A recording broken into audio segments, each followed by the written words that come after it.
You've got the award-winning In-Wheel Time Car Talk Show. Just ahead, a writer with a book out called The Yellow Trilogy. All right. We'll explain. 50-year love story with automotive excellence. Also, I'll give you my thoughts on driving the 2025 Ford Ranger Raptor. And Jeff has the Motor Minute. Oh, yeah. In this segment of the In-Wheel Time Car Talk Show. Howdy and a good Memorial Day weekend to you. Along with Mike Out of This World Mars, we always need more Jeff Zekin. I'm Don Armstrong. David Ainsley has the morning off. He's sunning by the beach with somebody, I'm sure. That's David Ainsley. Yeah, exactly. How you boys doing? Are we ready for the big weekend? Yeah. Big weekend. Let's go down to Crystal Beach and see if it's open or closed. Well, I think it's supposed to be open, and based on what happened last week, there won't be a lot of people there. Yeah.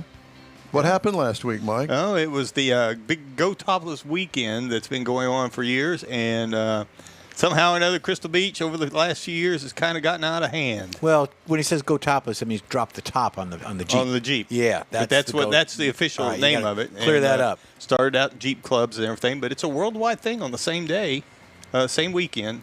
But Crystal Beach. They just need to go find some other place in the world to have their party as opposed to Crystal. You know, back in my day, we pretty much behaved ourselves. I mean, we didn't do anything crazy. I never knew anybody that got arrested and stuff like that. My mother would have whipped butt.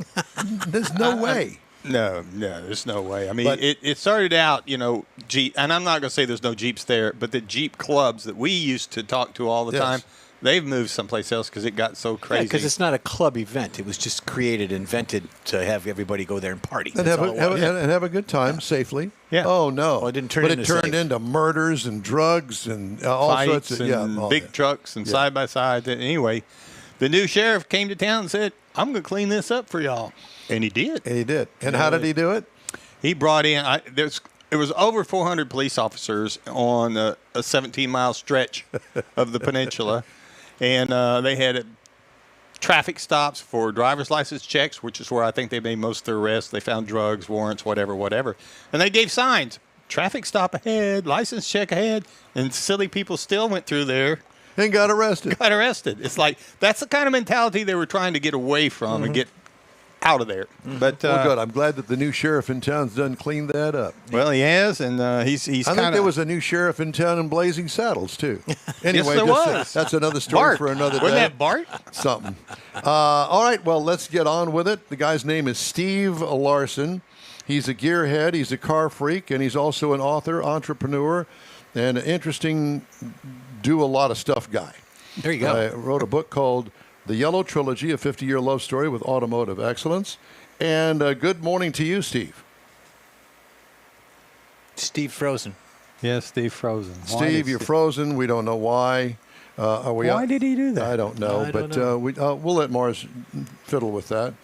Yeah. At any rate, I have a lot of news stories that I want to get to, and I could do one now that may spark some interest while we're waiting for Mr. Mars to reestablish contact with Steve Larson.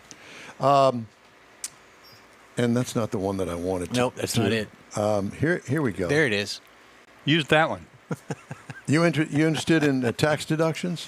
Sure. Unlike some If you other pay tax them. deductions on the books, most people will be able to claim H.R. 1's auto loan tax break should it pass the Senate and be signed into law by President Trump, who has championed the broader bill and said he supports such an auto interest policy specifically. The auto loan interest deduction in the bill is structured as an above-the-line deduction to gross income. Such adjustments are made earlier in the tax calculation process than the point where the taxpayer would choose between taking the standard deduction or itemizing a series of specific qualified deductions. Limiting a tax deduction on an auto loan interest to itemized returns, as the deduction used to be handled before the Tax Reform Act of '86 eliminated that tax break altogether, could have significantly curtailed the number of Americans able to take advantage of it. Now, with this, I believe that the price is like $10,000 right off the top. Wow. So there's that. All right. I think. Pardon me. Sorry, I thought you were through. My bad. Go ahead. I'm done. I was going to say Steve's back. As soon as I can get him unmuted, he just suddenly went to mute. There he is. All right. Steve. Hi. You got some sort of a tin cup and string going on down there? I must be. I don't know what happened. All of a sudden, you guys just disappeared. And so where are you speaking to us from? I'm in Phoenix, Arizona. That's what it is. There it is. It's the heat. It's the sun. It's hot. Isn't there a song about 105 Phoenix? today, guys. Well, I've already done the introduction, and then you weren't there, so screw I'm the really introduction. sorry about that. No, that's perfectly okay. I love your show, Mr. Don, Jeff, and Michael. You guys. Thank you. I've been listening to it for a few hours this week, and what a ball. Well, we try to have a good time with this. We're a bunch of car geeks, and we put together this little show 11 years ago. And Sometimes we go off the road. Yeah, there's a lot of off-roading on this show. A lot of off-roading. And I'm not talking about cars and trucks. No. So Steve's written the book, The Yellow Trilogy, a 50-year love story with automotive excellence. So you're a car geek like us. Yeah, well, I've been lucky enough to own 3 really iconic cars. A 1969 Lotus Elan, which I bought when I was 21 years old, and I kept it for 50 years. Damn! What did you do? What did you do when you were 18 to 21? You just saved every nickel and dime that you had. Well, pretty much. I kept. I had some what we would call disposable cars in that time period. Like we all go through that cost us between $300 and $400. Yes. And finally got this Lotus, and it was so much different than any other car that I'd ever driven. What made it different? Well, the handling mostly. It just was. It was just so precise and so quick. It was so light. Colin Chapman, who designed the car, said horsepower helps you in the straight and makes you fast in the straight, but lightweight makes you fast everywhere. And that sort of philosophy of lightweight and good handling went to the Acura, which I bought when I had a little bit more money. And I owned the Acura for 12 years. And then in 2014, when I thought I was going to die and I got a pretty bad health diagnosis, I decided I didn't want to die before owning a supercar, so I took the money that had been carved out to give to my kids. Whoops. And began a shopping trip for a supercar, which I ended up buying in Dallas, Texas, and driving home, which I don't recommend as your first drive in a supercar. But I drove it across Texas to Phoenix, and I've had that car now, a 2014 McLaren I've owned a little over 10 years. Nice. Wow. So it was relatively new when you bought it. Yeah, it was new. It was it was a dealer demo. It had about 2,500 miles. I didn't even know you could get a demo from a McLaren dealership. I'll take a loaner. Obviously, you found it. Yeah, I found it. They had a little anomaly in the market that was allowed you to get about a third off on a supercar, which normally you pay above list or whatever. But so anyway, hey, I have to tell you before we go any further, I was listening to you had Sergeant Steve Woodward on your show. Yeah. And I loved this guy, and I got to tell you. He would, if I had lived in your neighborhood, no doubt he would have given me a good number of Velocity Awards. I'm not particularly proud of that, but I have had more than my share of interactions with people who think I'm driving too fast. What a great term to use for speeding tickets. We have to use that. Velocity Awards. I think that they should rename it. They should. Yeah. And I'm sure the sergeant's listening when he can. So, Steve's a great guy, a good friend of ours, and well loved. Well loved. We love the guy, and he's part of our family. So anyway, we have him on 2-3 times a year. So I want to know. Go ahead. Go ahead. What you were going to ask? I was going to ask you about the book. Okay. And so you wrote a book about your Yellow Trilogy, and I assume that there's chapters for each of the cars that you mentioned. Well, actually, not quite right. I sent you guys the chapter on the Yellow Trilogy. The book is actually, if I don't know if you can see that. Right. The book title is My Heart Has Been in It from the Start, and it has a car section in it, which is a good substance of the group because I started driving on my dad's lap when I was 8 years old on going to the dump. And there hasn't been I got my driver's license about 4 hours after I turned 16 years old. There hasn't been a day of my life when I haven't noticed interesting cars and appreciating anything automotive. I spend at least once a week with Mel Martin, who has an auto museum here in Phoenix. And cars have just been a part of my life since I was a kid. Have you always lived in Phoenix?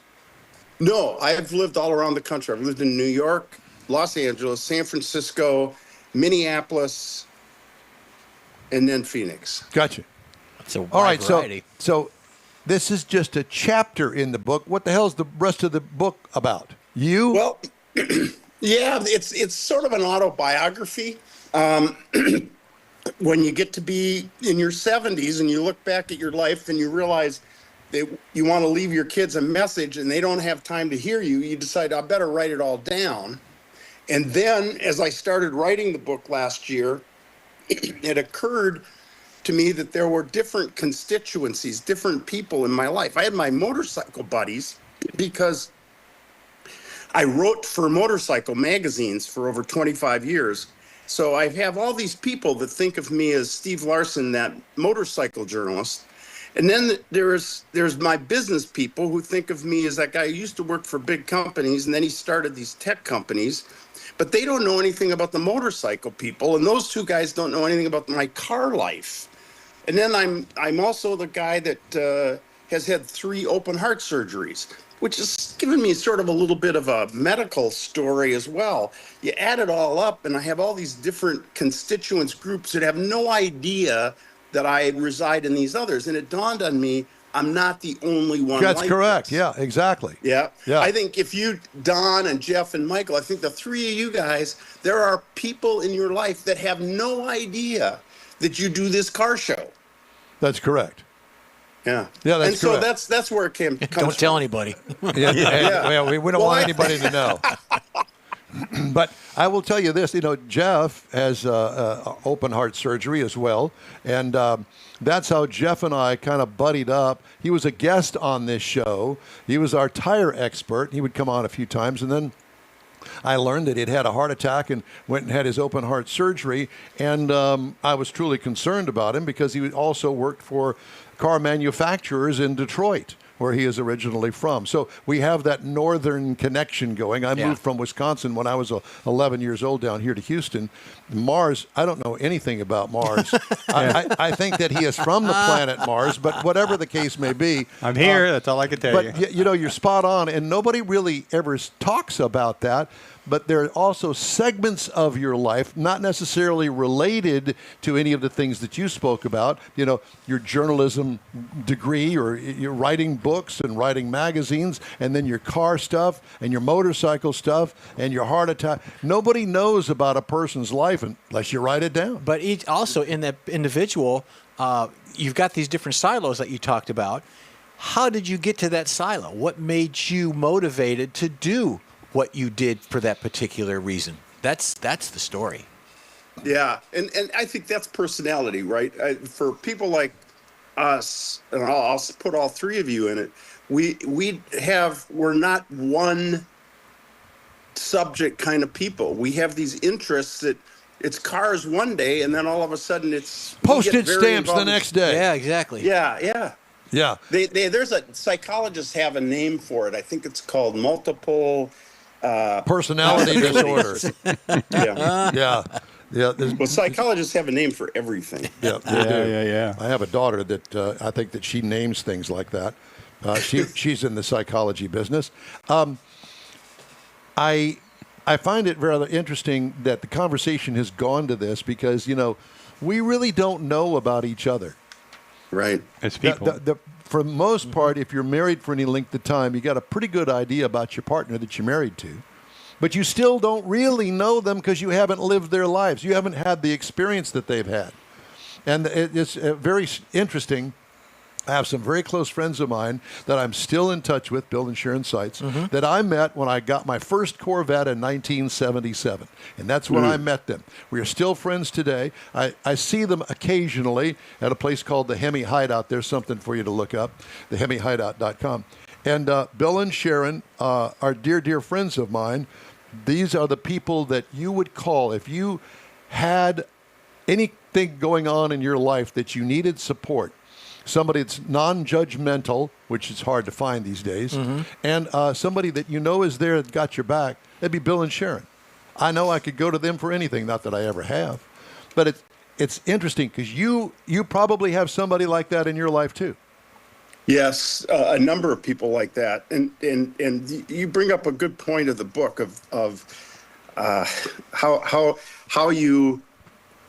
how these things happen, and the family section of the book. I had a son that passed away when he was 2 years old. God, I'm sorry. And then when she was 39, a woman reached out to me from my past who said she was my daughter. And it turns out she was right. And I had never known she even existed. Her mother had passed away when she was a little girl and never told anybody who the father was. And through DNA testing, she found my name and then eventually located me. And so all of a sudden, on the one end of my life, I have a lost child. And on the other end, I have a found child that, by the way, came with a bonus with 2 grandchildren and a halfway decent son-in-law. That's beautiful. I want to know. But is he a car guy? Mr. Mars puts together a cheat sheet for me, but I don't see the name of the book on there again. Tell me again.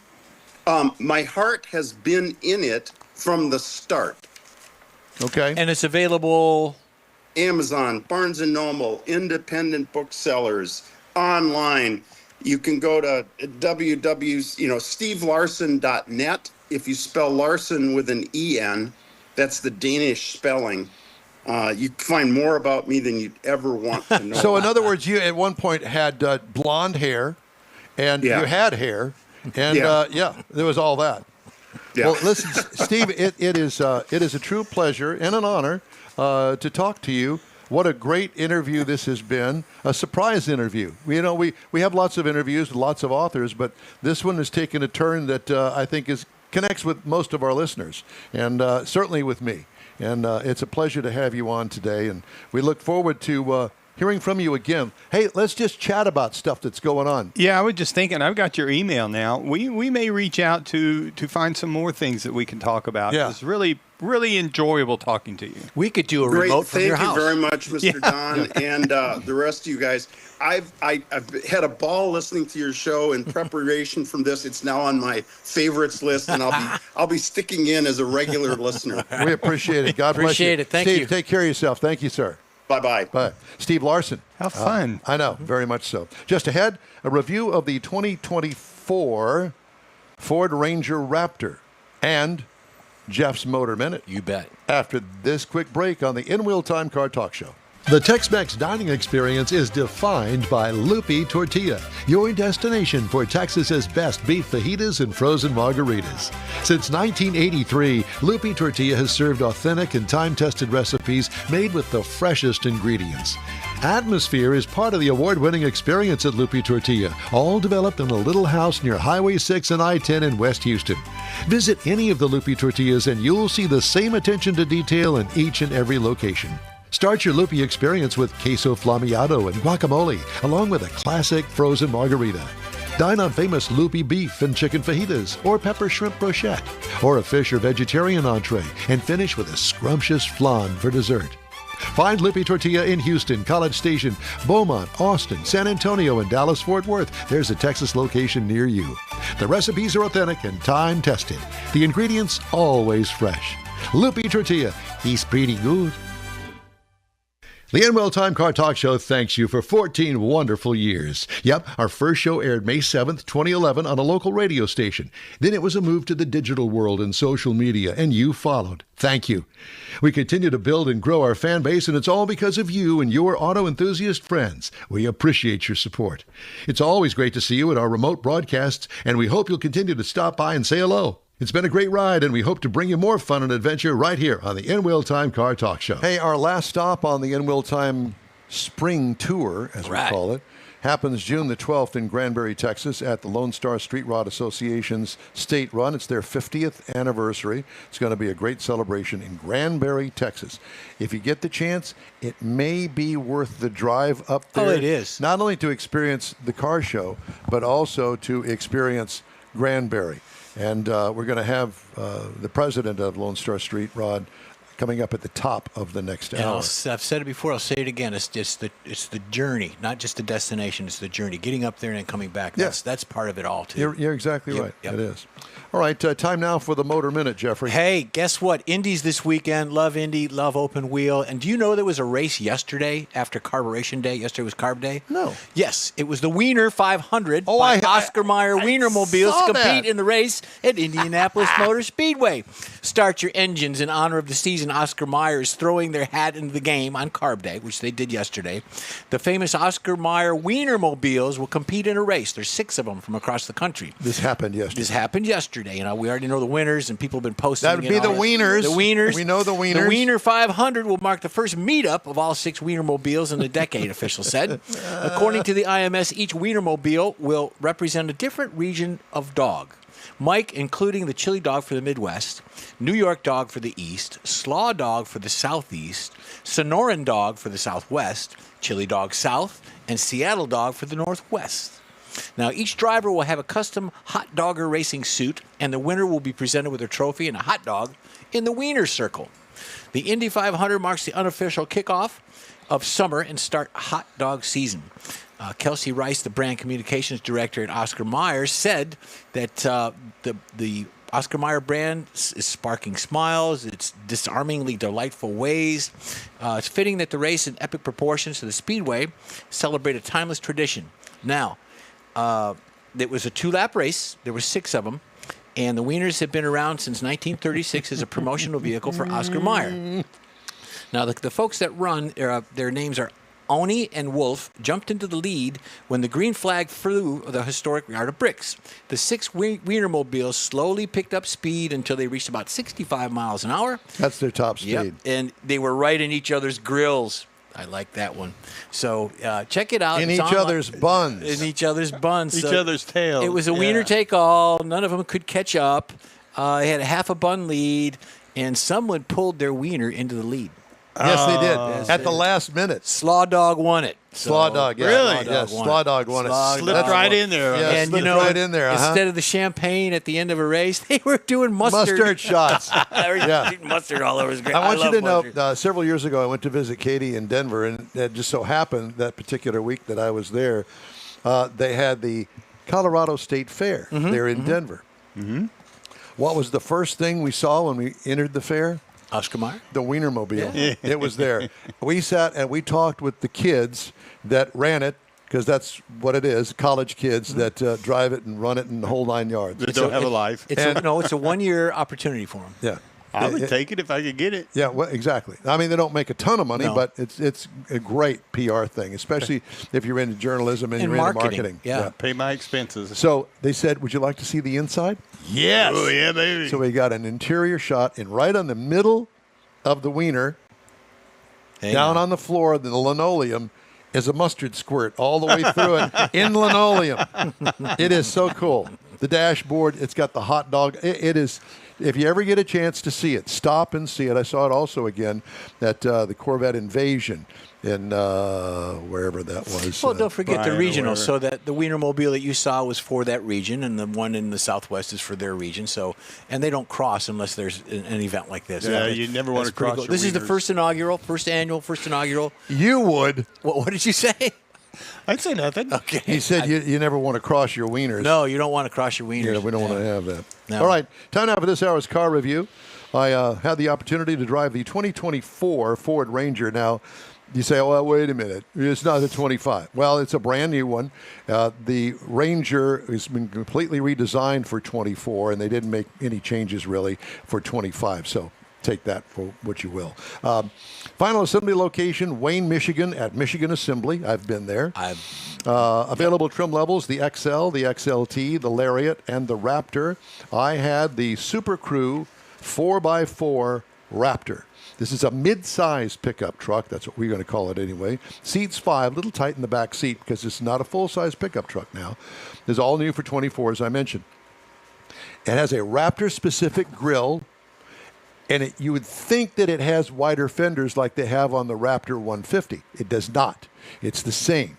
It has fender extensions on it to gobble up all of that big rubber, and I'll tell you about that in a minute. Front skid plate on it, optional bedlock capable wheels with 33-inch all-terrain tires, which, by the way, is a $1,500 option. There it is right there. Yep. Exterior, I told you about that, what I liked about it. We like the F-150 Raptor look applied to its little brother, the Raptor Ranger.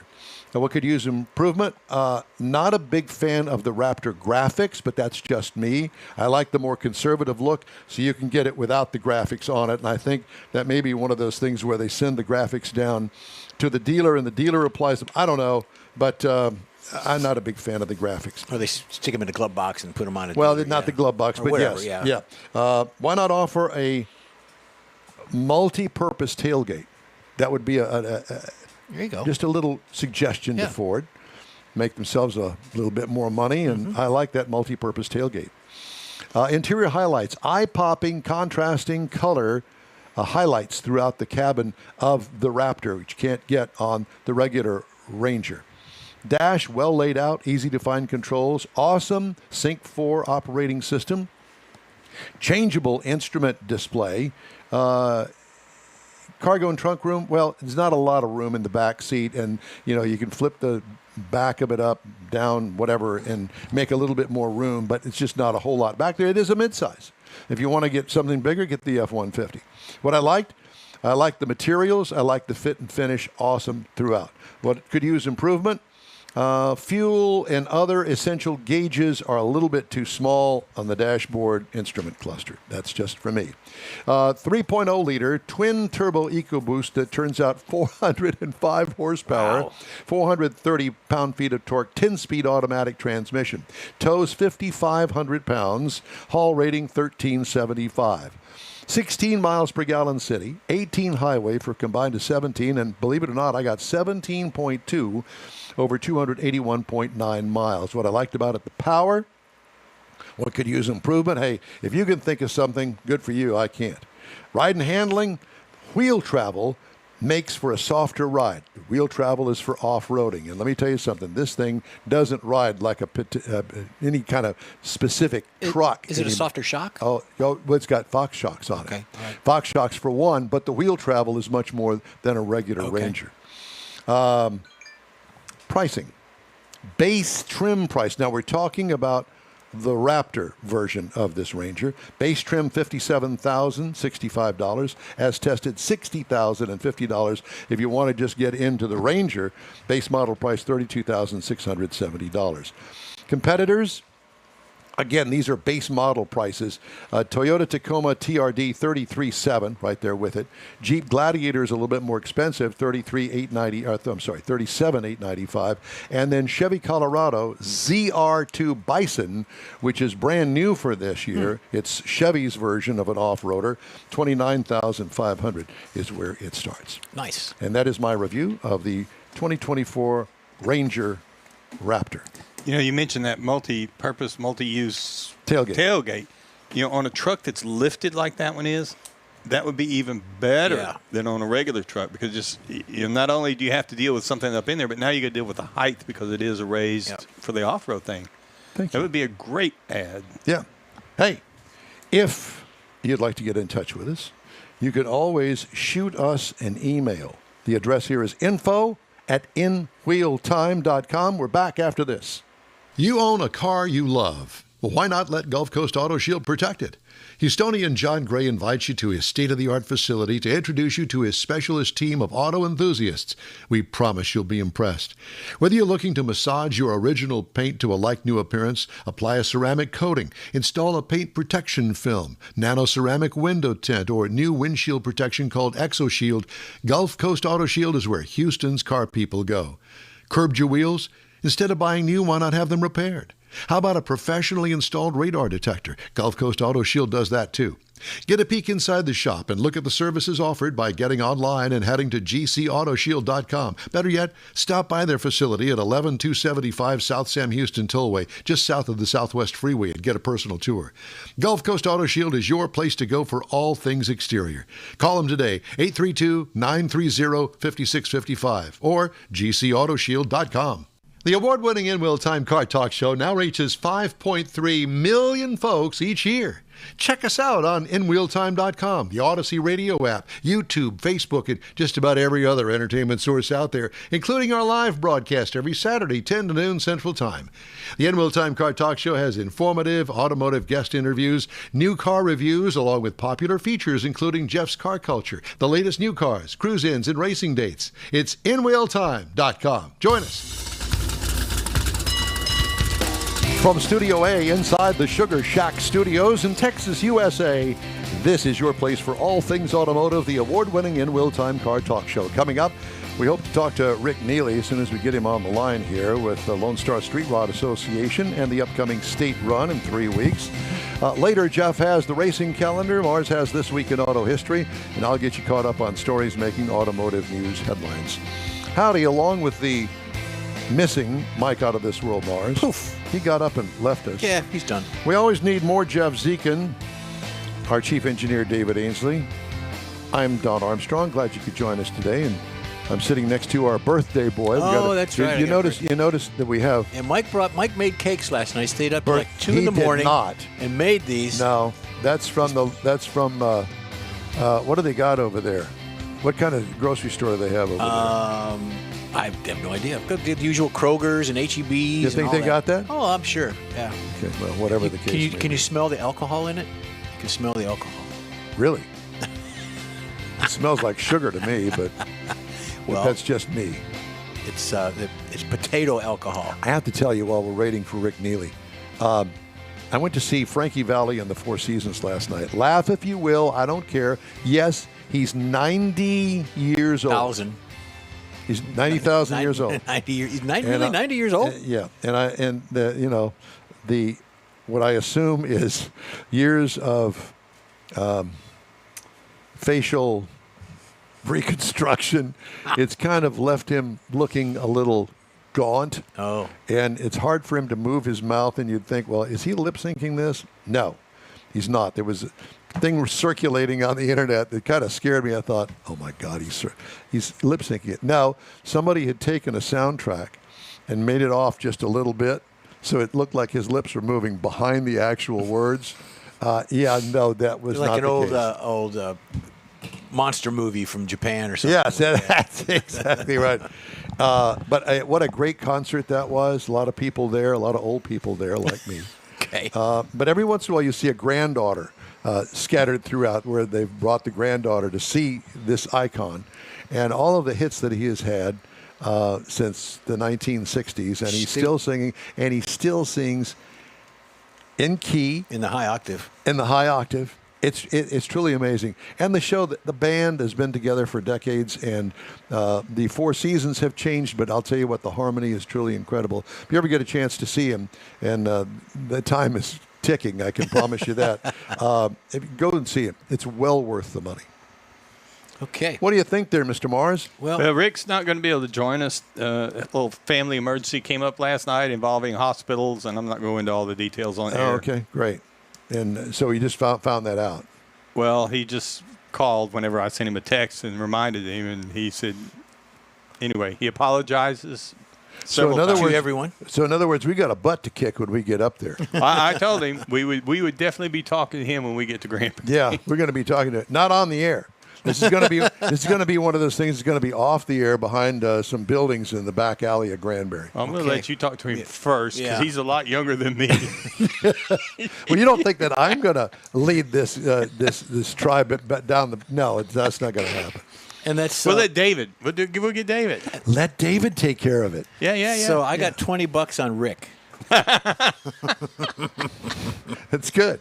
Yeah. Thank you, Jeff. Your vote of confidence. Jeff, the is duly birthday noted. boy. You know, Did you tell everybody it was his birthday? He just I did did. while you were Oh, out, okay. and that's These it's just a birthday. These it's cupcakes are in it's your another honor. I birthday. know. We were And talking it's- about your cupcakes. Thanks for making those. You made those. Yeah, I yesterday. did. I Yeah. worked really We're hard on We're those. telling Yeah, the folks. he so we worked could- really hard to get to what grocery store was it? No, I didn't even do that. Becky went and got them for me. Where? At Market Basket there in Nederland. Okay, we thought HEB. Market Kroger. Basket. No, it would have been better to get them over here. But So wait it a wouldn't minute. have What is melted. Market Basket? Oh, it's like a local chain. a down local there. chain. Yeah, there's like 10 Because or you 12 know, of used to have Gerland's Food Fair. Did you ever have one Gerland's, of those over I there? remember them. Gerland's? There was one in Beaumont for a while. Yeah. There were a couple of other. Wine Gardens is another one, but I think We that did they- have one of those Yeah, back in the day. back in the day. We had Farmer Jack. Farmer Jack. Farmer Jack. That was that in the Detroit area. Uh-huh. Yeah. Yeah. Farmer Well, we Jack. had Madding's Drugstore was one of those that we also had back here in Houston back in the day. There's a Meyer up there. Meyer. Meyer chain. Grocery. Meyer. Yeah. Oh, yeah, I've heard of that. Actually, my cousin Penny and Steve, she worked for Woodman's, which is a big grocery store chain. It wasn't at the time, but now it's grown exponentially, kind of like an HEB. They actually sell liquor in there too. Oh. That's a Wisconsin thing. Yeah. Hell, they sell liquor everywhere. They, Go to Louisiana. even in the grade school. They sell liquor everywhere in Louisiana. Yeah, we got in the vending machines and everything. Churches, all Oh, you that. talk about wine gardens. One of the guys I was going to school with, actually worked with, he was always smiling in math class in the afternoon. and we had this guy, he was very strict, very knowledgeable teacher, but he was kind of strict. Anyway, What was your friend's first name? Never mind. Go ahead. yeah, Phil. But Phil, always one of those guys that left campus every day at lunch. Smoking Well, a big fatty out in the back. Nope. But that's why I learned about Mogan David 2020 from Oh, him. You with Mogan David over there. Yeah, in I wine had. garden. Now, this is in 1969. I hear you. For me, it was Boone's Farm, Apple, or Strawberry Hill, one or the other. We gradually moved up to that. Good, because I took a sip of the church wine. It isn't even like good church wine. It's bad wine. Yeah. Mogan David. Well, but the Mogan David bottle fit in his coat pocket on his way out the store. And He how always- old was what's the age? we must have been 18? 17, 18. 17, 18. Yeah. Yeah. Did we care about that back then? We just hid it. We didn't let anybody know. No, Well, he stole it. That's the reason that I mean, These are the kind of people that Mars hangs out with. you don't go in 90-degree weather and you're wearing your Overcoat. Peacoat, Yeah. we were trying to figure out quantum physics and things like that. We had no time for that. Quantum physics. Yeah. You could ask Katie about that. I only take physics Or when Sheldon. you're constipated. Who? Sheldon. Who's Sheldon? TV show Big Bang Theory. Sheldon. I had a Oh. good friend of mine named Todd Sheldon. He's up in Denver. He's probably listening. He's from Houston too. Yeah. Spring. Okay. So you want to do recalls here? yeah, we we're could gonna, do- we're gonna. sure. Okay. All Wanna do that? Mercedes and all Fords. Okay, that was the recalls Those are the recalls, take and care of that's the all. That's recalls. all we've got for you today. for Memorial Weekend. You know, I think that I would like to talk. Actually, I want to kind of save that for the next hour, but I guess you heard about the big brouhaha at the Indy 500 with Penske? Roger Penske. So if you haven't heard, I heard there was something going on, but I ain't Team heard. Penske parted ways with IndyCar Series team president Tim Cindric, managing director Ron Rzuski, and general manager Kyle Moyer on Wednesday amid the discovery of a violation of IndyCar rules by the team. Quote, "Nothing is more important than the integrity of our sport and our race teams," according to Roger Penske. He said, "We've had organizational failures during the last 2 years, and we've had to make necessary changes. I apologize to our fans, our partners, and our organization for letting them down." Penske owns Team Penske. the Indianapolis Motor Speedway, and the IndyCar Series sanctioning body. Yep. He owns Michigan International, too. The news comes in the wake of the discovery that the cars driven by two-time defending Indy 500 winner Joseph Newgarden and teammate Will Power had modified attenuators during the second day of qualifying on Sunday. We'll get into that in a minute. IndyCar announced Monday that Newgarden's number 2 and Power's number 15 will start 32 and 33 in the field, respectively. Last April, it was discovered that Penske drivers were allowed access to the push-to-pass system when they should not have been. Right. Okay. That was the first one. So, do you know what an attenuator is? I do. I know what it is, but I don't think it What is means your what I think it means for this. Well, I've never heard there's it. two different things. One is an electronic thing. Right. That's That's I'm one of thinking. them. Another one is basically a crushable bumper. Yeah, it's a bumper in the back. And it's a box is Yeah. what it is. And they're made by Dallara, the people that make the carbon fiber tub and all that stuff. All that. And it is to reduce the impact if a car gets hit in the back or backs into a Right. wall The or whatever. G-force back was kind of for like the a driver. crash zone Yeah, like a- thingamajiggy. Correct. Okay. It's an attenuator is what they call it. It's You'll a box. see it in the back of You the have to back. look for it, and you have to be told that that's what that is. It's a box, but you don't know what's in the box. There's nothing in the box. It is a crushable box that slows down the rate of the impact to the back of the car. It disperses the energy. Okay, it makes sense. Well, apparently these boxes are not necessarily smooth. There are two pieces to them. One of them, you could see the fiberglass, not the fiberglass, but the carbon fiber in it. The other one, it just looks like black plastic or black something. And they put the two together. Well, where they put the two together, there's an edge. Well, if you're in IndyCar, every single edge is smooth. Yeah. And what they did, they had, with all of their cars, they had a bunch of these attenuators.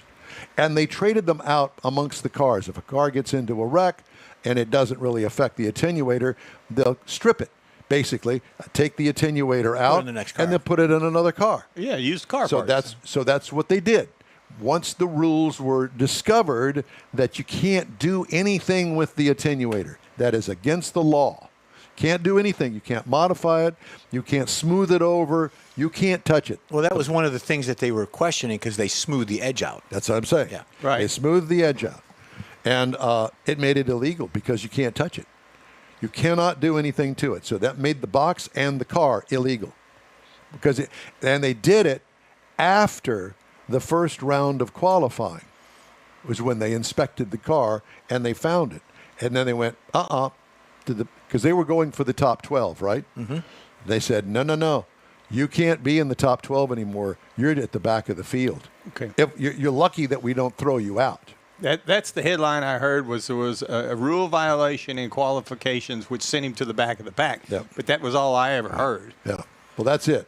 And But it was okay to take it out of one car and put it into another car. Yeah, but you just could not modify do it. anything to Modify that. it. Yeah. Right. And apparently, prior to this year, I'm not sure exactly what year, they said, no, you can't touch it.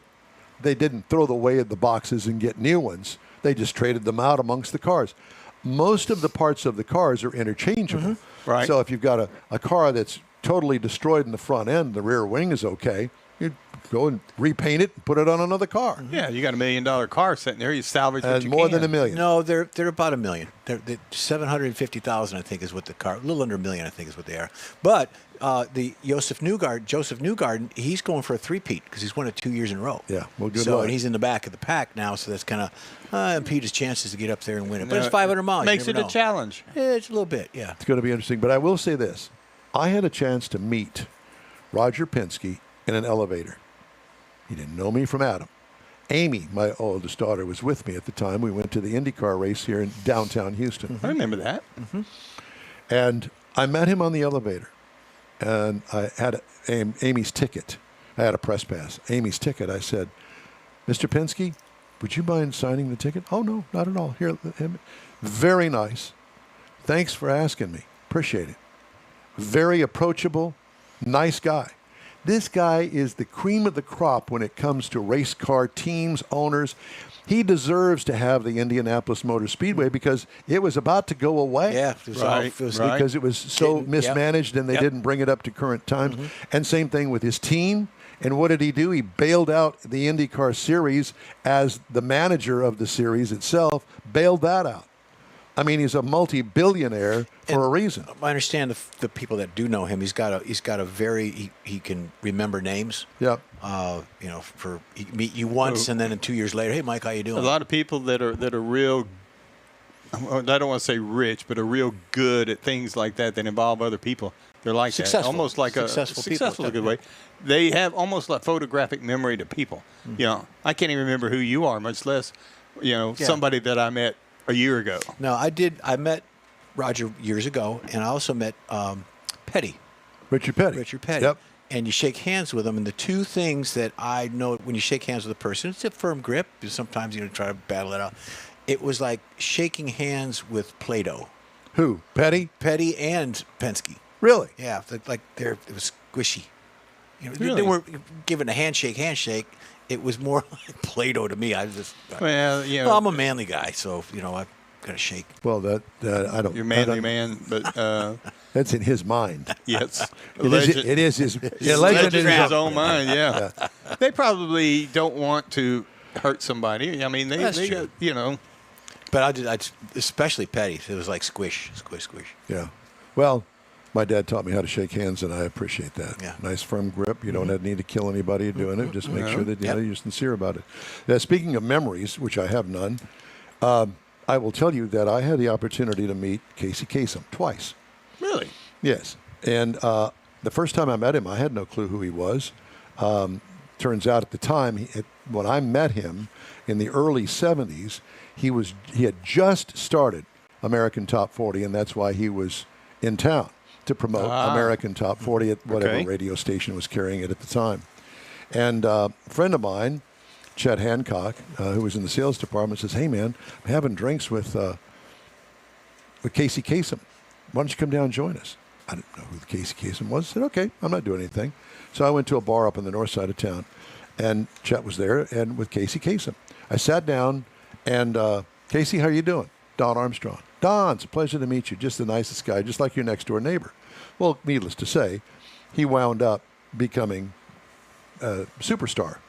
Mainly radio, but he also did acting stuff and obviously the voice of Scooby-Doo and all that stuff. Well, years later, probably 20 years later or thereabouts, I went to a broadcasting convention. And back in the day, there was NAB Radio and NAB TV. Now they're together, National Association of Broadcasters. And I went to L.A., and it was a radio thing. Big tent outside the hotel. And at the time, we were teamed up with ABC Network, so we went to the ABC tent. Sure. A lot of people, a lot of movie stars and stuff like that. I didn't know any of those people. I didn't want to wait around. There was Casey Kasem. I told Lisa, I said, I want to say hello to him. He probably won't remember me, but say hello.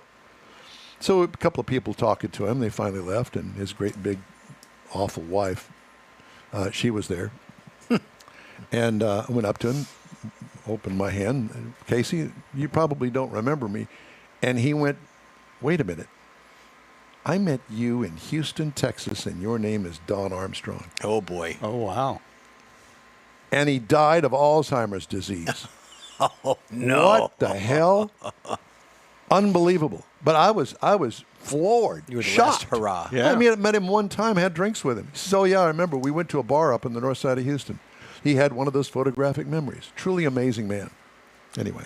That or you didn't behave yourself. One of the One of the two. Yeah. It was probably something like that. impressed him. Yeah. It was a combination of both, I'm sure.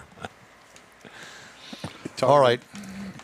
Why don't we Take a break. take a break? Just ahead, Jeff has the racing calendar. Mars has This Week in Auto History, and I'll bring you automotive news headlines. The In Wheel Time Car Talk Show continues in a flash.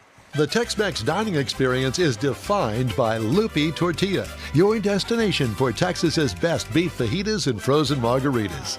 Since 1983, Lupi Tortilla has served authentic and time-tested recipes made with the freshest ingredients.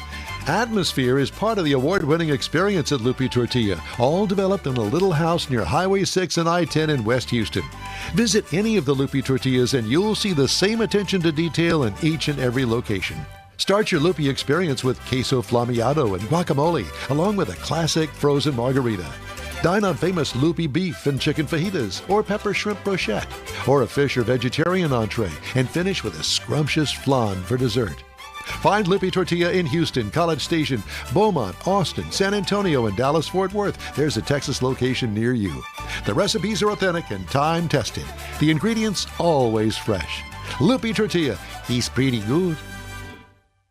The Inwell Time Car Talk Show thanks you for 14 wonderful years. Yep, our first show aired May 7th, 2011 on a local radio station. Then it was a move to the digital world and social media, and you followed. Thank you.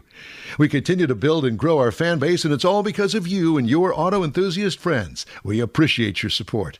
It's always great to see you at our remote broadcasts, and we hope you'll continue to stop by and say hello. It's been a great ride, and we hope to bring you more fun and adventure right here on the In-Wheel Time Car Talk Show. Hey, looking forward to seeing you at the Lone Star Street Rod Association Straight Run in Granbury, June 12th.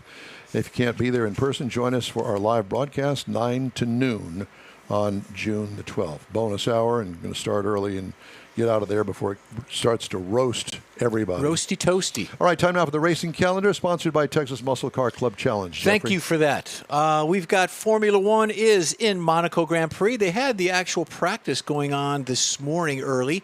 You can watch that on one of your cable networks. NHRA is off this week, but May 30th they will be coming back. That's going to be the New England Nationals. Jack Beckman won for Funny Car, and Tony Stewart won Top Fuel last week. So congratulations to them. Craftsman Truck Series ran last night out of Charlotte. You've got the Xfinity guys going off today, and that's actually going to be on, I think it's on FS1. NASCAR is tomorrow. The big boys, they're in Charlotte also. And, of course, it's the 600. It's the duel for Kyle Larson. Is anybody going to run the Indy and then go to Kyle Charlotte? Larson. Kyle Larson Yeah, is? he's a Hendricks He's still driver. employed? Yeah, Hendricks driver. all right. And then you got Indy, of course, the big one. I will be there I'll have tears in my eyes, all that good stuff, because I love Indy. You're not going to be there. I'm going to You're be gonna there in front of my the television. TV. There you go. go. But I'm going to be there in spirit. There you go. Thank you, Mike. I'm going to be drinking some spirits, too. And then, of course, May 31st is the Detroit Grand Prix. How about that? So that's always fun to do out there. One sporting event is not necessarily tied to cars or Golf. automotive. No, but the PBA championships are on Fox today at 1:30. PBA. Pro Bowlers Association. It's on Fox at 1:30, so tune in. That's my sport. There you go. I love bowling. I'll be watching something and I'll see it on TV and I'll text on, hey, Absolutely. You bowl? I've always been a bowler. You are. Yeah. Yeah. At one point in my life, I bowled in 3 leagues a week. Wow. Yeah. Yeah. I think the last time I went bowling, we Got drunk.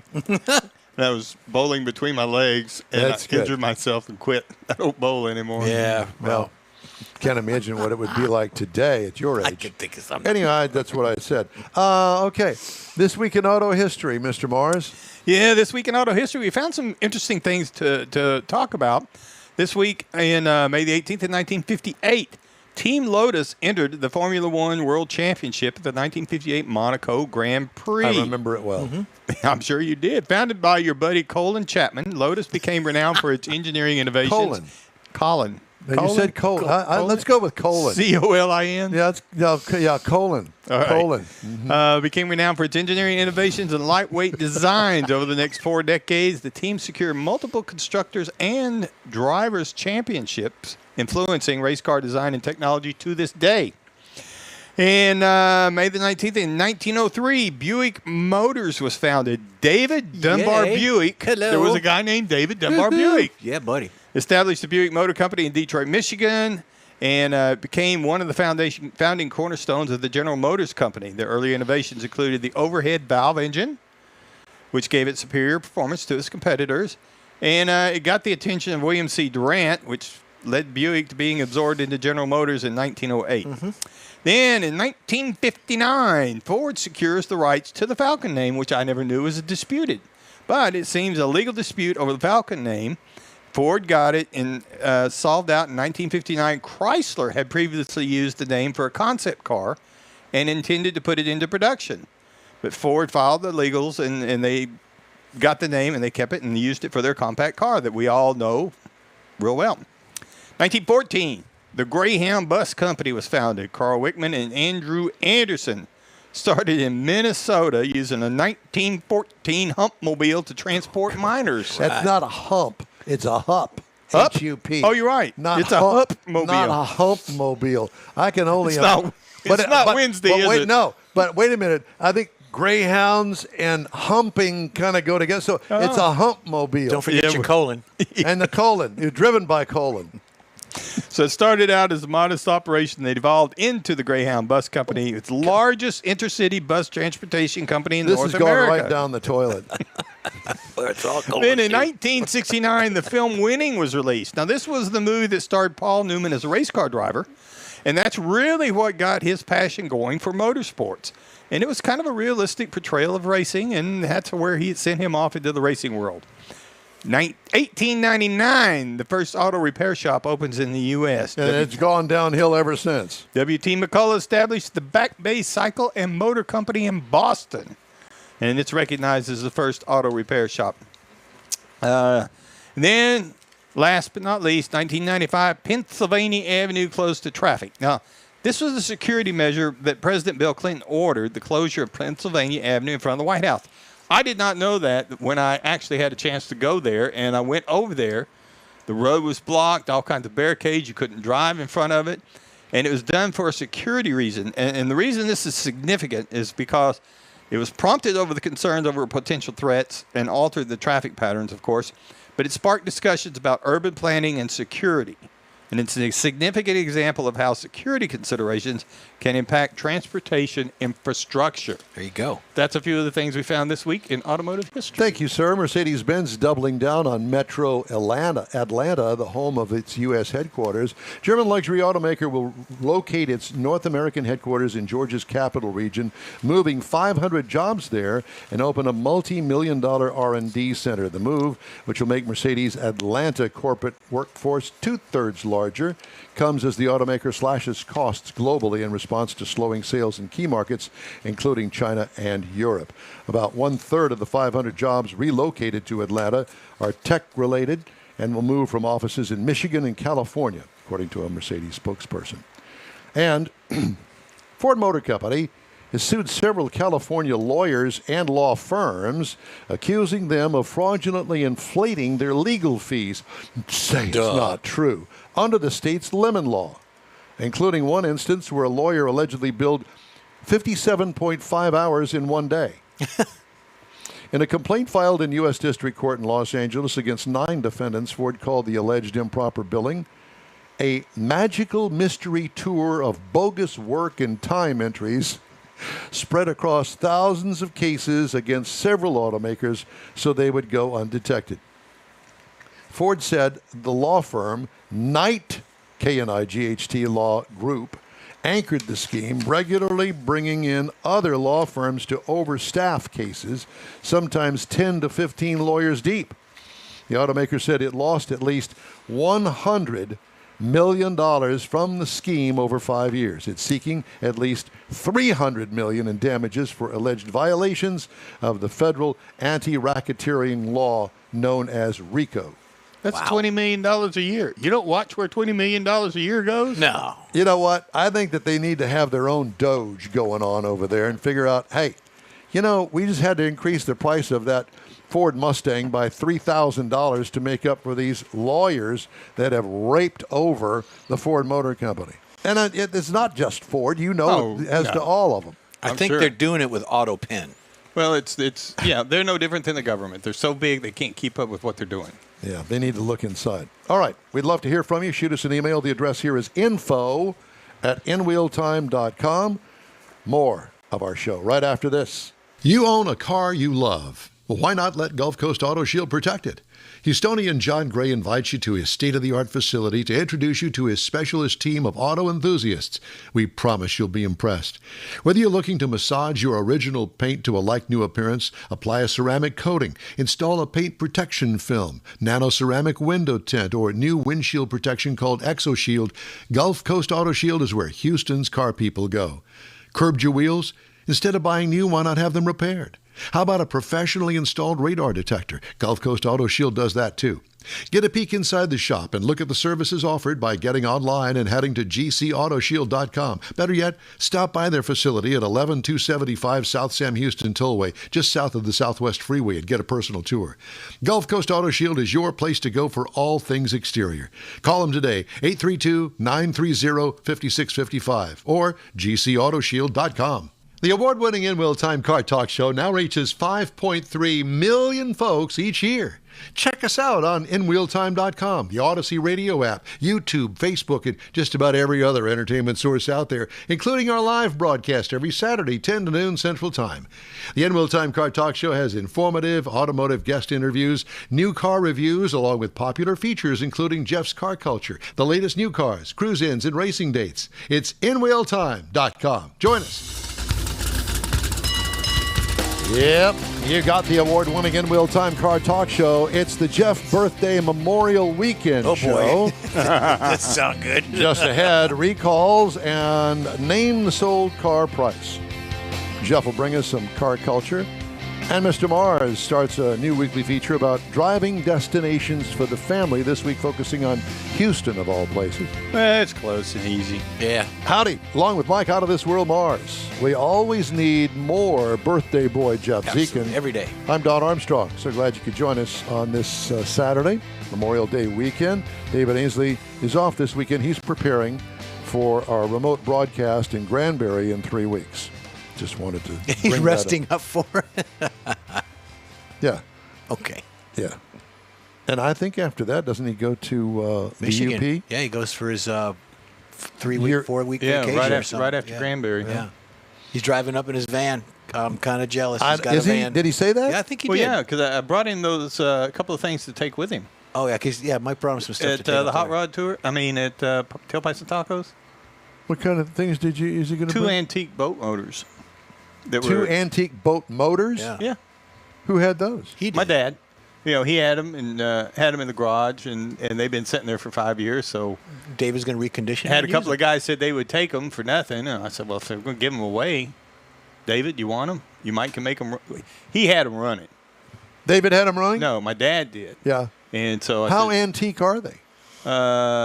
like the kind that's about that big, that's got the rope you have to wrap it Yeah. around it on it. So probably 1940s, early 50s. I think 50s, that's the 60s. newer one. 50s, 60s. Wow. Okay. Yeah. Wrap the rope around it and get your tie caught up in it once it starts, and away you go. What are you wearing a tie fishing for? Well, I don't know. Okay. Just a thought. Just to impress the fish? Yes. Yeah.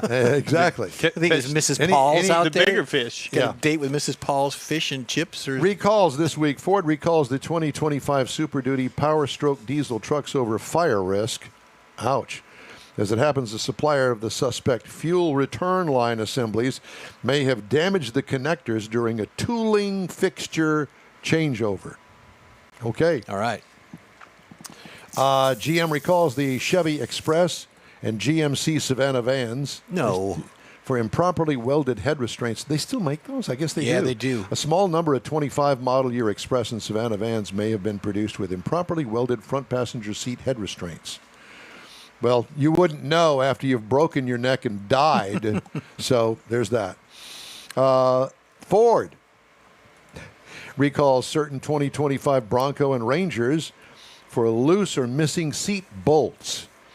A small number of those model years have left the factory with either loose or missing driver's seat bolts. That could be a problem. Yeah, you pull away from the stoplight, and Martha looks over and goes, "Honey, where are you?" "Oh, Poor there he Martha. is back there in the back seat." Yep. It's like you used to drive the cars with it sitting on a bucket when you went to test drive them after you got them fixed in the driveway. Yeah, or Danny's Ford Econoline van that had 1 million miles on Tumble it. in the back. We're gonna fix it up. It's gonna be really nice. It never got fixed Shag up. carpet and all. No, we didn't. No, it had nothing. Didn't in get it. that far. No, it never got that far. The only thing 77. that we ever really did was to go to Kmart and buy some of those cheap webbed folding chairs, put them in there, and every corner you went around over the wind. The chairs just tumped over and threw you out. It was kind of like a big washing machine. Those back are the there. memories. Those are the memories. We did that. That's why his head's misshaped a little bit. Ford recalls 2025 F-150 pickup trucks over potentially loose fasteners. Here we go again.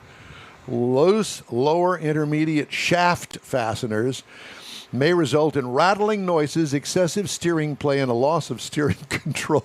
Martha? Martha, I don't know how I hit that curb and took it out and we're in the building, but might have something to do with the car. Aston Martin, or as Mike calls them, Austin Martins, recalls certain Valkyrie hypercars over incorrect fuse box screws. Ford recalls nearly 274 Expedition and Lincoln Navigator vehicles for safety concerns. Seems the near 250,000 strong recall population is split between Ford Expedition and Lincoln Navigators over a safety concern. Doesn't say what it is. I had to go to a different. Just any. Just any. Pick It doesn't make something. any difference. It's being recalled. Yeah. Ford recalls Bronco yet again over detaching control arms, 2024 and 25 model year Bronco vehicles. Ram HD hit with first recall. Software update fixes the issue. And 106,000 Audi Q5 vehicles recalled over loose cylinder head cover screws. Great. Loose cylinder head. As the cover. oil pours down across your exhaust manifold and catches, Didn't we used to call those valve covers? Yeah. well, who knows where the valves are these days? Do you? Yeah, well, okay. All right. I don't know. Yeah, you're right. All right, time now for the Sold Cars Roundup. I know that George and Twyla are sitting there actually waiting for this segment because this is where George gets involved. George is our favorite listener. George and Jeff George, and then Jeff. Heitzman. Yeah, Jeff Heitzman. So I hope that you're listening, and I hope that you'll join in. Okay. These cars sold on the Hemmings.com website. Yep. And once a week, they put out what was sold, and they list the price of the car that they got for it. First up is the 1969 Chevrolet Corvette, copper colored. I That is like it. one good-looking That's car. a good-looking car. It is 69. Yeah. 69. Chrome bumpers front and rear. It's the last year for that. Ready? Yep. How much do you think that car sold for? Now, I don't know all the details. It's got white lettered tires on it, but it does have beauty Nice, rings. yep. Beauty ring. I love those beauty Yep, ring yep. wheels. How much? $46,000. Okay. Heitzman says 25, and I'll go 28. Okay. How about $11,288? Well, $11,488. I'll buy it. Heck I know. I can do that on my credit card. And you know, all you Yeah. have to do is go to Hemmings.com and look for the auction. And these cars are all on there. Yeah. Matter of fact, That's unbelievable. They update them every day. So You've been searching for a Corvette for a while. Well, I wasn't necessarily looking for one like that, but for that price, I damn one, sure look one at that it. is not. I didn't put it in here, but I should have. Oh, yes. here comes There we the go. There's a back. A caveat. 1968 Chevy Corvette convertible. It's beautiful. Same thing, beauty rings on it. Well, white lettered tires, lots of chrome. Oh, wait. It's got a big block on it. No, not that Okay. one. I just got. You didn't pay attention. You said you got another one. No, he's I he's was- off track again. He's off road.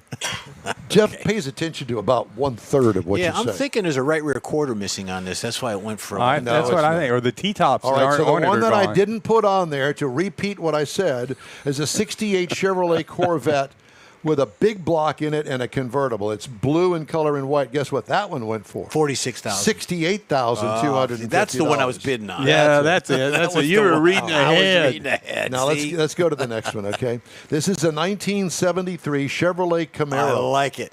It says it's a Z28. Is it? Probably so. No, Z28 didn't have those push bumpers on it, That I think and it was- had a, it For had, 73? I think it No. did. I think that was an option, and I think that you could buy those after. I don't know, but I'm just saying. I think that they put those Oh, on that's a because if you deduct. remember, the model prior to that didn't have that guard there in Right, it had front of split it, bumper. and but they crashed the bumper, and there was no bumper. They crashed through the grill and that whole thing up there in the front. And that's why they put those on there. Okay, 73 Chevy Camaro Z28, white, black interior. How much? 18,000. 18,000. Ooh, Heitzman says 33, and I'll stick with my. That's a pretty good number. I'll go with 31. Is George not joining us today? Now George isn't here. So 1973 Chevy Camaro Z28 sold on Hemmings Sold Cars for $45,455. Now, why would this one go more than the other one? Because this is probably an all original. It's Well- very well done, and, Well, I and could see it. Those wheels. I mean, it didn't have the ring type wheels. I mean, there's some things on. Actually, I believe that is a beauty ring that you it had a Yeah, kinda- but it's more of a spoke wheel than the other. I understand. And Yeah, I it's think a little clip. 73 was a 1 year only. Okay, well, whatever. Whatever. Moving on. Yeah. Next up is the 1969 Mercury Cyclone. I Man. picked this for you. I love those cars. Those So are when I nice. worked at Richardson Chevrolet, that I had the dispatcher that assigned everybody all of the work in the shop. He had one of these. Now he didn't have the CJ, which is a Cobra Jet 428. Yeah, buddy. Because when he had his, they didn't offer that. So this is a rarity to begin with. That is a good-looking big car. 69 Mercury Cyclone went for how much, Mars? Heitzman says 39, and I'll go with 45. If it was a 429 CJ, you'd be up over 100. 428 I believe. CJ. I know. So I'll go with Man. 45. I'm Heitzman gonna- says 39. I'm going to go 52. 31.5. I should have went 38, but I went 52. 31.5. Man. It's got a back seat big enough you could go parking and everything. Yeah. Oh, yeah. And I'm sure that you did. 78 Jeep Cherokee. Now, it doesn't have the optional vinyl wood siding on it, but it does have a nice stripe on Yeah, it. somebody- It looks completely stock. A 78. I don't know. It's probably got 1 million miles on it, but it looks clean. Yeah. 78 Jeep Cherokee. How much do you think that you'd get for that? $9,000. Mars? I'm going to say 15. 15? What did Heitzman say? 27. 18, 113. See, this is the exact reason why I don't understand why you guys, Heitzman, Mars, Jeff, don't buy into something like this. It's affordable. What would I do with it? And not, Exactly. here is the one. Here is the one for you, Jeff. Oh, boy. You Good wanna- day. You want to guess what that is? That's a Range Rover. It's a Land Rover, Range Rover, and the year model is 1993. Well, How much do you there you think go. that sold for? $17,000. Wow. Okay, Mars. Me. It's got Discovery tires. I'm looking. I don't know what they're worth. I'm just going. I'm going to go with 14. Heitzman says 27. If Leslie is watching, cover your eyes. I know you like Land Rovers, but Oh, Heitzman says 44. Excuse me. 44. This thing sold for $1,600. I want 17 of They them. probably pushed it on the Yeah, I was gonna driveway say, there. there's no motor, no transmission. I don't know. I didn't go that far. This one, Hell, the luggage rack is worth more than that. yeah, I would the ugly luggage rack. Okay, What is that in the back seat? The body. dog. This one Oh, boy. caught my attention, and I was talking to my cop pilot, and he said, "Oh yeah." And this was about the year that Ford flew us up there to the proving grounds outside of Dearborn, and they'd just come out with this, a 2019 Ford Explorer with the cop package on it. And they put us on the skid pad, the water side of the skid pad. They said, "You drive it." I said, No, I'm not skilled enough to do that. So they put a driver from Ford in there. Had that thing sideways at 80 miles an hour on that watered down skid pad. And let me tell you something, it was flat as a rock. That thing is bad to the bone. 3.5 liter EcoBoost Interceptor motor. How much do you think that sold for? It had 33,000 miles on it. And I guess it comes with the bumpers Yeah, and the lights and everything. No telling how many hours on it. And but- you said how? Idling hours. What was the year? A 2019. 2019. 33,000 miles. Cop car. 32. Heitzman says 55. Oh, God. and The city didn't pay that much Yeah. for it. Yeah, I was going to say, I would say 18. 29.4. Yeah. Well, getting closer. I would buy that. If it were a black and white, I'd buy it. Just to say I have it. I know. I know a guy that has it. That's because I know a guy that can put a wrap on it. No, with no. a black and white. I know do. that. I know somebody that bought one. It was a Tahoe. Yes, it was a Tahoe out of the city auction. Surplus, yeah. Paid like $5,000 for it. Had 100,000 miles on it. Black and white. They took the stickers off of it, but it was course, still yeah. black and white. You see it coming, you're thinking, "Oh Uh-oh. God, I'm getting pulled over." No. You automatically lift your foot off the gas no matter what. Yeah, You exactly. can be 10 miles an hour under the speed limit, and you're still going to slow down. Exactly. Next up, a 1972 Ford 250. So this is a 3/4 ton single cab because they didn't make anything other than that. 1972 Ford 250. It's clean. It looks all stock. Kind of looks like a long wheelbase, but maybe not. Yeah, no, it is. Is it it? is. Candace, a little bit of help here. Well, it's got fuzzy dice hanging from the mirror. Oh, that's a good sign. I'm in. 16,000. 16. Mars? Straight no, bumpers. I'm going to say 12. Clean chrome. Heitzman says And- 23. 23. $10,868. Oh, wow. That's a bargain there. That's good. Tires look good. Nice rims. This one here, if I had the money, I would have purchased Candace it. said 10,000. She was spot on. Spot on. Next up. Yeah, buddy. Now, for me, this is my era. Chillin' wagon.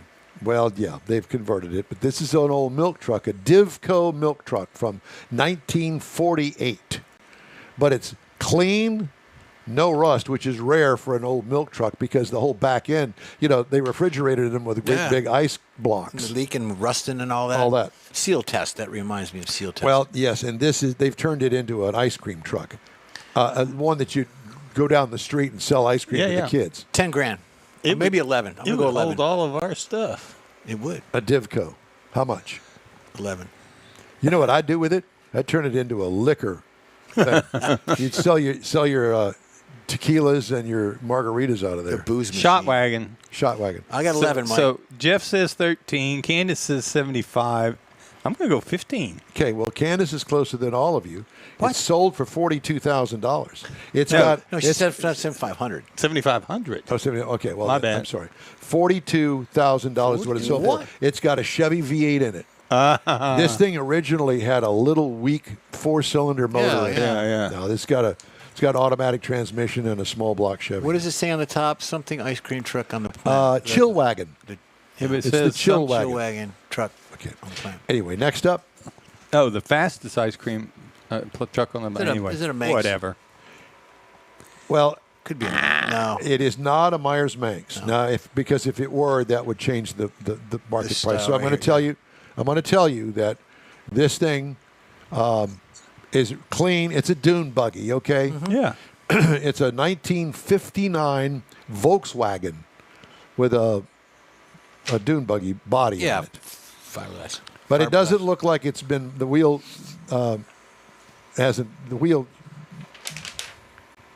measurement. yeah. It hasn't been chopped up. No.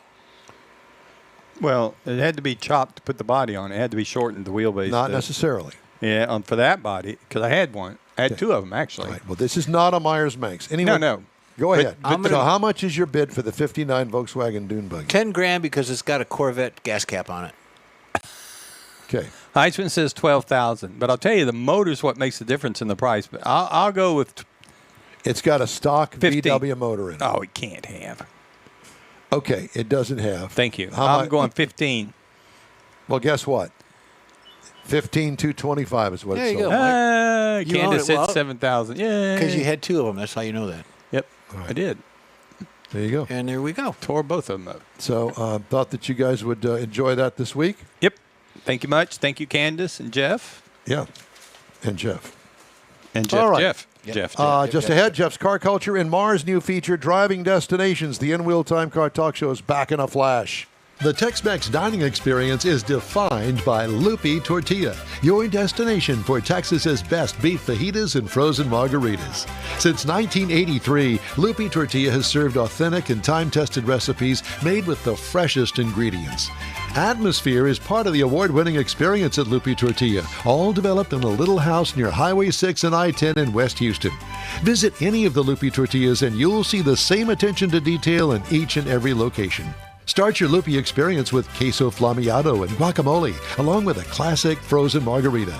Dine on famous Lupi beef and chicken fajitas, or pepper shrimp brochette, or a fish or vegetarian entree, and finish with a scrumptious flan for dessert. Find Lupi Tortilla in Houston, College Station, Beaumont, Austin, San Antonio, and Dallas-Fort Worth. There's a Texas location near you. The recipes are authentic and time-tested. The ingredients always fresh. Lupi Tortilla, he's pretty good. The In-Wheel Time Car Talk Show thanks you for 14 wonderful years. Yep, our first show aired May 7th, 2011 on a local radio station. Then it was a move to the digital world and social media, and you followed. Thank you. We continue to build and grow our fan base, and it's all because of you and your auto enthusiast friends. We appreciate your support. It's always great to see you at our remote broadcasts, and we hope you'll continue to stop by and say hello. It's been a great ride, and we hope to bring you more fun and adventure right here on the In-Wheel Time Car Talk Show. That's the play-by-play of the weenie race at the Indy 500 yesterday, and the Slaw Dog won, just in case you were... Yeah, and I pushed the wrong button. I was focused on you, and I was trying to do this. Anyways, technical difficulty. Did you have a little I had a little moment. I did have a moment. You did. All right. It's my age. Hey, In-Wheel he's Time looking hits for the a road cigarette. again. Our next stop is in Granbury for the Lone Star Street Rod Association State Run. Join our live broadcast on June 14th, 9 to noon. Thanks for being with us today. Here on the In-Wheel Time Car Talk Show. Time now for Jeff's Car Culture. You Banned, betcha. crushed, and forgotten muscle. That's right. So not every muscle car made it to glory. Some were banned before they even hit the streets. Others were quietly crushed after their moment had passed. So this first one up on the block is a 1969 Chevrolet Corvette ZL1. The 69 ZL1 was technically a production car, but just barely. Chevy built just two of these, powered with an all-aluminum 427 V8 designated for racing. The engine alone added $4,000 to the price, doubling the cost of that standard Corvette in that year make model. Yep. Too expensive, too aggressive for the public roads. The ZL1 faded into obscurity, and it just Well, it went didn't away. fade that much because you got it on this thing. Well, both examples survive, but they're in private collections and not used. So next one, 71 Ford Torino King Cobra. God, that's ugly. Ford's response to the Dodge Charger Daytona and the you can Plymouth Superbird was the Torino King Cobra. Sleek fastback and radically sloped nose, designed for NASCAR God, that's ugly. aerodynamics. Whoo. Only 3 prototypes were built before NASCAR Good thing. changed the rules after they built them. Said no more of that. With the program scrapped, the King Cobra never reached production. The prototypes were quietly shelved, and the 429 jet engine silenced before they could make the headlines. So Wonder where there you that go. car is today. Probably a It's a museum, museum I would piece. think. It's a museum piece. 65 Pontiac Catalina 2+2 I remember 421 these. high Yes. output. Yeah, I buddy. remember these. I love that car. Pontiac's Catalina 2+2 was built to move, especially when equipped with the 421 high output engine, making 376 horsepower at the time. Though it was a full-size coupe, it had quarter-mile performance that rivaled mid-size muscle cars, but overshadowed by its GTO sibling. So it's a little bit smaller on the GTO side, but that's a beautiful car. Plus, it's a ragtop. That's good. Next one we're going to go to, Mike, is the 71 AMC Matador Machine. The Machine. AMC planned to follow up with the Rebel Machine with a more aggressive Matador version in 71. The idea was to carry over the Machine's 401 V8 and the graphics, but marketing didn't back it. They didn't like it. A few prototypes were made, but the project quietly died before mass production. What's left of the Matador Machine concept is mostly photos, paperwork, and a few scattered parts. No known completed cars have survived, making it one of the strangest Now, AMC's wait just near a minute. misses. That's a late model Tahoe back there in the back. So somebody's got that damn Yeah, car. somebody's got that there, but that's just what I can tell you. Okay. Okay. the Maybe next- it's a Photoshop. It could be. 1966 Fairlane GTX prototype. This Fairlane was a Ford prototype created to bridge the gap between the Mustang and the full-size So what Galaxy. are those, the valve covers that have shot through the hood there? Could have been. What the hell is that? They're loose bolts. I think it's been recalled. God. No, but if you think about the later models of the Roadrunner and stuff, they had hoods. Not like that. That's ridiculous. Not near that tall, but It I mean, it wore unique badging, interior trim. Reportedly tested a few suspension tweaks that would later show up on the GT and the Cobra models. It never intended for production, but after a few developmental changes, it was reportedly destroyed. What makes it interesting Good. is how the little photographic evidence remains. One of these cars you hear about, engineering's performed, executives, all that good stuff. No one knows where it went. What? So that is a. It's a new can't Explorer or see that. something. Yeah, it's an expedition or something. There you go. 73. Somebody has that car. 73 Pontiac Trans Am SD 455 with an aluminum block, or as they say, aluminium block. SD was Super Duty. Super Duty 455 is already a rare piece of Pontiac history, but there's a subset of prototypes that took things further. A handful of pre-production cars were fitted with experimental aluminum blocks for weight savings and better heat distribution. Only a few were ever built, and most were destroyed after testing. None were sold to the public. Rumors persisted about one surviving car. It had private hands, but nothing has been confirmed. That's a pretty car. I like that car. Well, It's just- that would be easy to do. You could hide that all aluminum V8 underneath the hood. Yeah. Even though it was just a regular Trans Am at the time, or a Camaro Right. or I mean, Firebird, it's- whatever. all the externals. And there's Yeah. companies that make the retro. They'll take a new Camaro and they'll make it look with the old body styling and stuff. Yeah. It's still new, but they'll make it kind of retro looking. That's no fun. I had an aluminum block car one time. It was the lightweight, I understand, but it always had a heating problem. You had to be careful that you didn't cook the engine because it just didn't take much to heat it up. Well, you're probably using the mechanical fan in the front there of the motor. Oh, absolutely. 1963. Oh, yeah. They didn't have electric they fans They didn't back invent them then. back then. So it was, I could see why they tried it, but didn't work so good. Well, Oh, Mr. well. Mars, I really was looking forward to the Hidden Houston family things, driving destination, so we're not going to do it here. Why? Could do it on the next Well, half. can you get it in a couple of minutes? No. No, because See, that's why I say. So just trust me with what I'm doing here. Mars never looks at the clock, but I do. Thank goodness for me. And so what And we're going me. to do, what we're going to do is we're going to move you to the next segment All right, I mean, after Jack. Well, we could move them to the third hour. No, we're not doing a third hour today. I think that's the point. No, we're going to move. He's right over the God Almighty. So it's hot in this studio because I didn't turn the air conditioning on until early this morning, and it was too late. I got home last night. I was tired. I went to bed and completely forgot about the studio. No complaints over here. I'm comfy. Of course you are. Old men, they got to have your blankets and stuff like that. What's the temperature in here? 85. Can you turn it up? Crank it up, birthday boy. All right. So I see that Jack Nerad is standing He is by. present and accounted for. And so here in a couple of minutes, we are going to go to him. We're going to go to him a little bit early, but I did want to get this one I like thing. his shirt. It's got a nice shirt on. Well, you just told him that, and I'm sure that he's impressed. listening. He didn't buy it. I'm sure that his wife did or somebody else did. Either that or it was a gimme shirt from the manufacturer. It's probably got, Ford or Lincoln Well, down. He's talking to you. He's talking. Go ahead, Jack. What kind of shirt is that? Can you put him up? This is a shirt my wife bought me for Christmas a couple years ago. There you See, go. It's a I nice was- looking shirt. yeah. I like that. Because- Well, why should I buy stuff when my wife has much better taste than I do? Exactly. And the money. She's got the money too.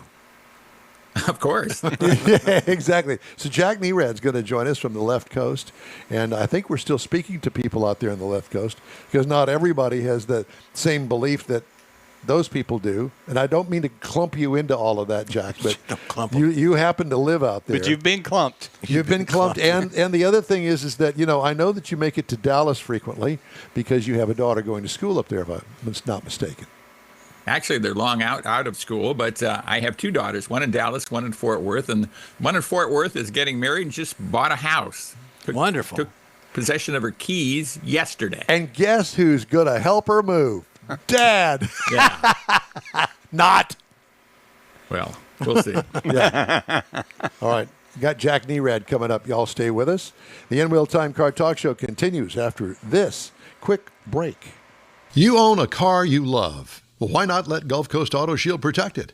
Houstonian John Gray invites you to his state-of-the-art facility to introduce you to his specialist team of auto enthusiasts. We promise you'll be impressed.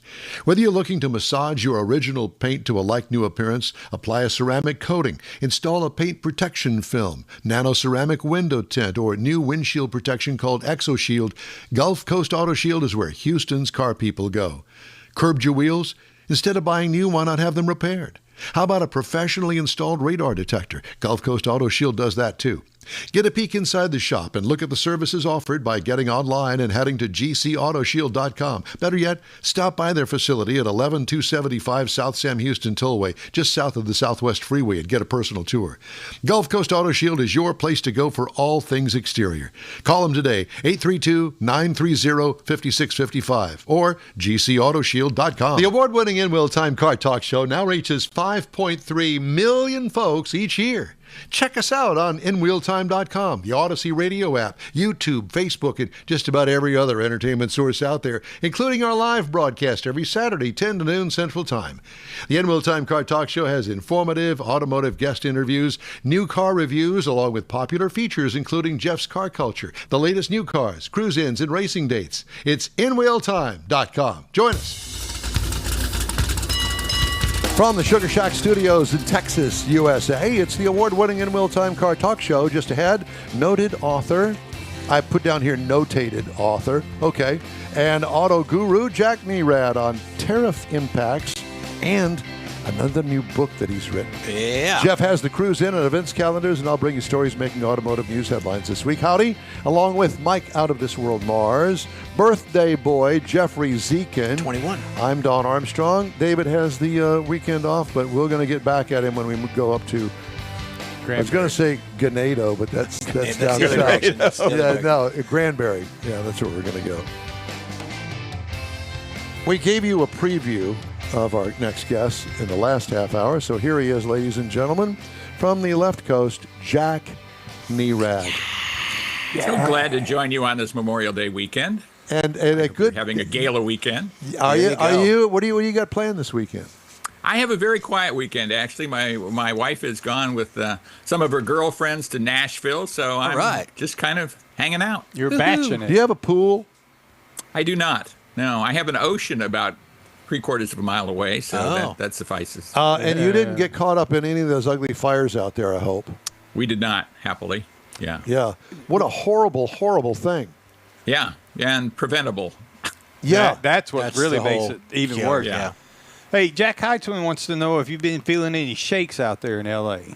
Did y'all have some A earthquakes? few. I mean, there are always a few roll through here. They're kind of interesting, actually, when they're not damaging to have the ground shake a little bit, a little bit of a roller coaster ride. Do you keep your pressed cars in the garage? I do not. Actually, I would keep them in the driveway typically. Yeah. I'm just wondering because, I used to, when I had a house of my own, I used to keep it in the garage if I had the room at the time. Right. And I haven't kept it in the garage. I keep it in the driveway. I try not to keep it in the street because you're not supposed to. And I treat those cars like they're my own. I take care of them.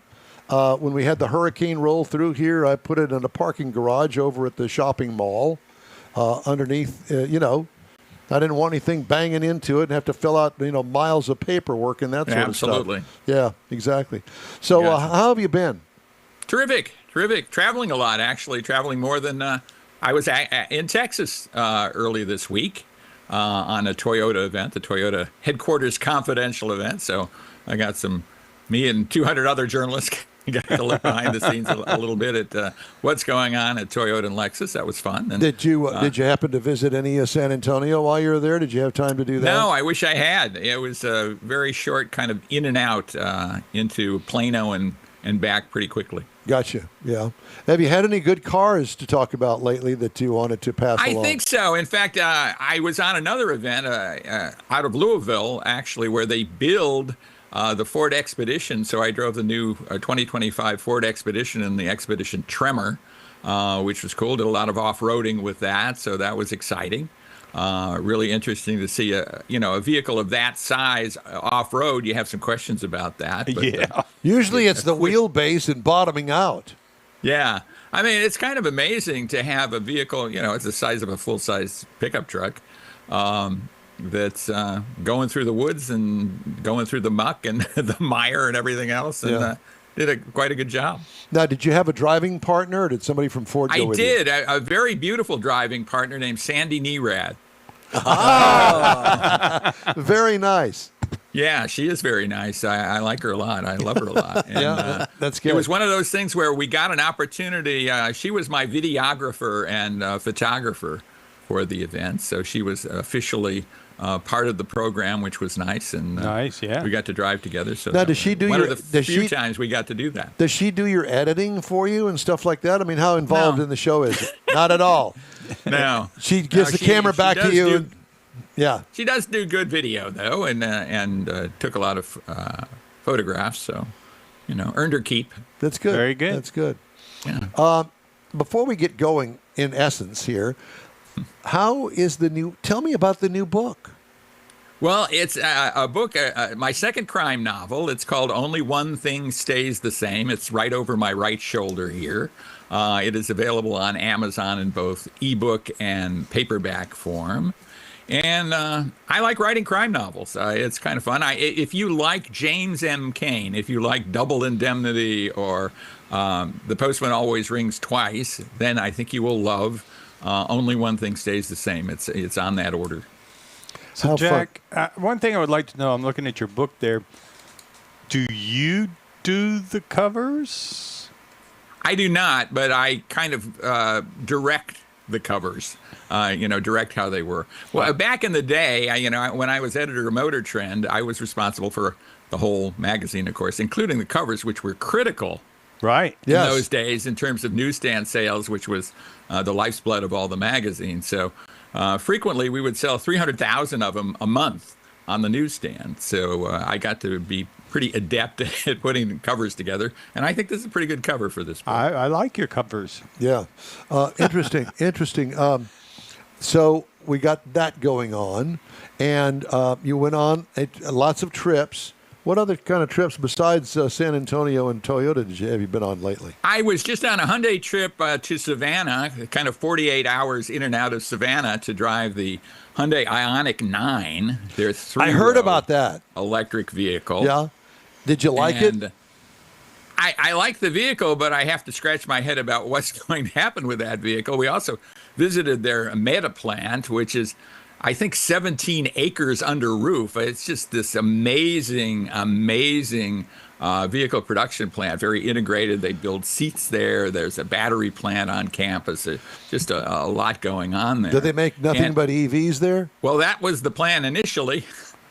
Yeah. That plan has shifted pretty significantly, I think, now. And I think they're going to move, quote unquote, electrified vehicles into the plant, which means hybrids and plug-in hybrids, and which involves some changing of things around. But I think, certainly Hyundai knows how to do that. It's a big shift, though. I think we have all seen, right? The move to electrics was not as inevitable as we seem to have been told, right? Yeah. And especially out there in California, because I understand that there's a movement in the works to do away with the mandate out there in California for all electric in 35. That ain't going to happen. Yeah, I mean, that just passed the bill kind of prohibiting California from prohibiting gasoline cars after 2035, just passed the Senate. It will probably be signed by President Trump. And so some sanity will return, maybe not a bunch, but some. Not only did it require that all vehicles sold from 2035 beyond be zero emission, but I think it mandated something like 25 or 26% of vehicles be zero emission next year. That's What? Not gonna Yeah, happen. it was Yeah, like I mean, that's It's right big around the corner. step. Yeah. yeah. So, So how I think sanity will again prevail. How is the charging situation out there? Do you guys? I hear that you guys have more chargers than anybody in the entire world. We have pretty much next to nothing here. We have a lot of chargers. We have very reasonably few fast chargers, right? Like nobody wants to put their vehicle these days on one of these level 2 chargers that's going to take 4 or 5 hours to do Correct. a recharge. Yeah. Like you're going to go to the mall for 4 hours, or it's just kind of a no-go. How many so Portillo most hot of those dogs are can empty you eat? most of the time, and then the fast chargers are hard to get into. It's kind of a mess because I think we have the Betamax VHS situation going on in spades on this issue. So do you personally have any trouble? Do you charge your electrics there at the house on a level 1? No, I'm about half a mile from a fairly sizable shopping center. And there's a lot of chargers in there, so I have not gone to the $5,000 expense of putting in a charger in my home. And I think that's what it would take based on, where my electrical is and all of that. There's a stuff. question that just came up. So you're going to put it. Say someone does want to put a $5,000 charger in there. What is the permitting, and how long does it take to get that done for somebody? Because I know that California's got some regulations that It kind can of be slow down. problematic. To give you an example, I think after the fires that you alluded to earlier, I think only 1 or 2 houses have started to be rebuilt out of the hundreds that were destroyed in the fire. So permitting and that kind of stuff is very, very difficult here. There's a lot of red tape in this. Okay, so let's go off the track here and let me ask you. Is Gavin Newman... Newsom. Newman? No, whatever. I'm going Alfred E. Newman. to call him Alfred E. Newman's brother. Is he going to run for president? He's already running for president. I Yeah, don't what do think you he's mean, officially Well, I running know, for but not president, officially. It's pretty, it's fairly obvious, I think, that he plans to run for president. He's kind of moving toward the middle of the political spectrum, or trying No. to appear to. Really? Trying to appear to. I mean, cracking down on the homeless now and, telling localities that they've got to get the homeless, out from under viaducts and, clean things up. The stuff see. that people can see, he's got Yeah. to clean Yeah, that. exactly. What are you talking about on your car show? Well, we're wondering about, and the name of the show is America on the Road, and we're wondering about whether we've kind of reached peak EV. At least I'm kind of positing that. I'm putting that out there. And, I was just back in Texas. Gas, the gas prices there better than I do, but probably between $2 and $3 a gallon, Yes. something like that. Yes. They're well over $5 a gallon here, and there are plenty of reasons for that, most of which have to do with red tape and government interference. But with gas prices being what they are in most of the country, there's even fewer reasons to buy electric vehicles. And now we're going to see, it's really likely we're going to see the subsidies or the tax breaks for purchasing of an electric vehicle go away. That's moving its way through Congress. So I'm just hard pressed to think that we're going to get much beyond 20% of vehicle sales being electric. Jack, Organically, it's hard to imagine that's going to happen. Jack, let me ask you this. What were these car companies thinking that this is all going to change overnight? Overnight being, 10 years, we're all going to be all electric. What were they thinking? Well, Obviously, I think some of them were thinking that and some of them weren't. And I think a lot of them, General Motors, for example, put a lot of money into that and kind of, bet the farm on going all electric. Volkswagen went that direction. Stellantis went that way. Yeah, and Ford invested a ton of money going electric, which now pulled back very significantly from Yes. that in terms of closing plants and just realizing this is not the way it's going. Then there were other companies that kind of were getting slammed for dragging their feet on that. Toyota, Honda, to some extent. They seem like the smarter ones now, don't they? Versus what's happened. But I think that the ones that really went all in, GM, Ford, things like that, the amount of money they spent, that's because of the political pressures here in the country. Exactly. The ones that were Exactly. dragging their feet, they were here, but they weren't necessarily under the same pressures, in my mind, because they've got so much. Yeah, and I think Around the when you world. look at the regulatory climate, I mean, when things were going in a particular direction under the last administration, that is like 180 degrees from what's going on now. Right. And I think a lot of car companies thought it was going to continue the way the previous administration was going versus what's happening now, and just kind of being irrational about what works for most people. I mean, there's no sense that electric vehicles can be mass market vehicles for the broad market if they are competing with gasoline vehicles that are 10 to 20% cheaper. Doesn't make any sense that you as the consumer are going to rush right out to buy an electric if you can buy an equivalent or a vehicle with much better utility that's gasoline powered. Well, and I think the market has a lot to do with that because, like where you're at, L.A., very condensed population. You know, you may drive 2 hours, but you may not be going more than 20 miles to do that. But you come back here to Texas, and I want to drive 150 miles just to come over here, or I want to go down to the beach. I mean, I don't think anything about driving 300 or 400 miles unless I'm in an electric car from the press fleet. Then I got to stop and figure out, how am I going to do this?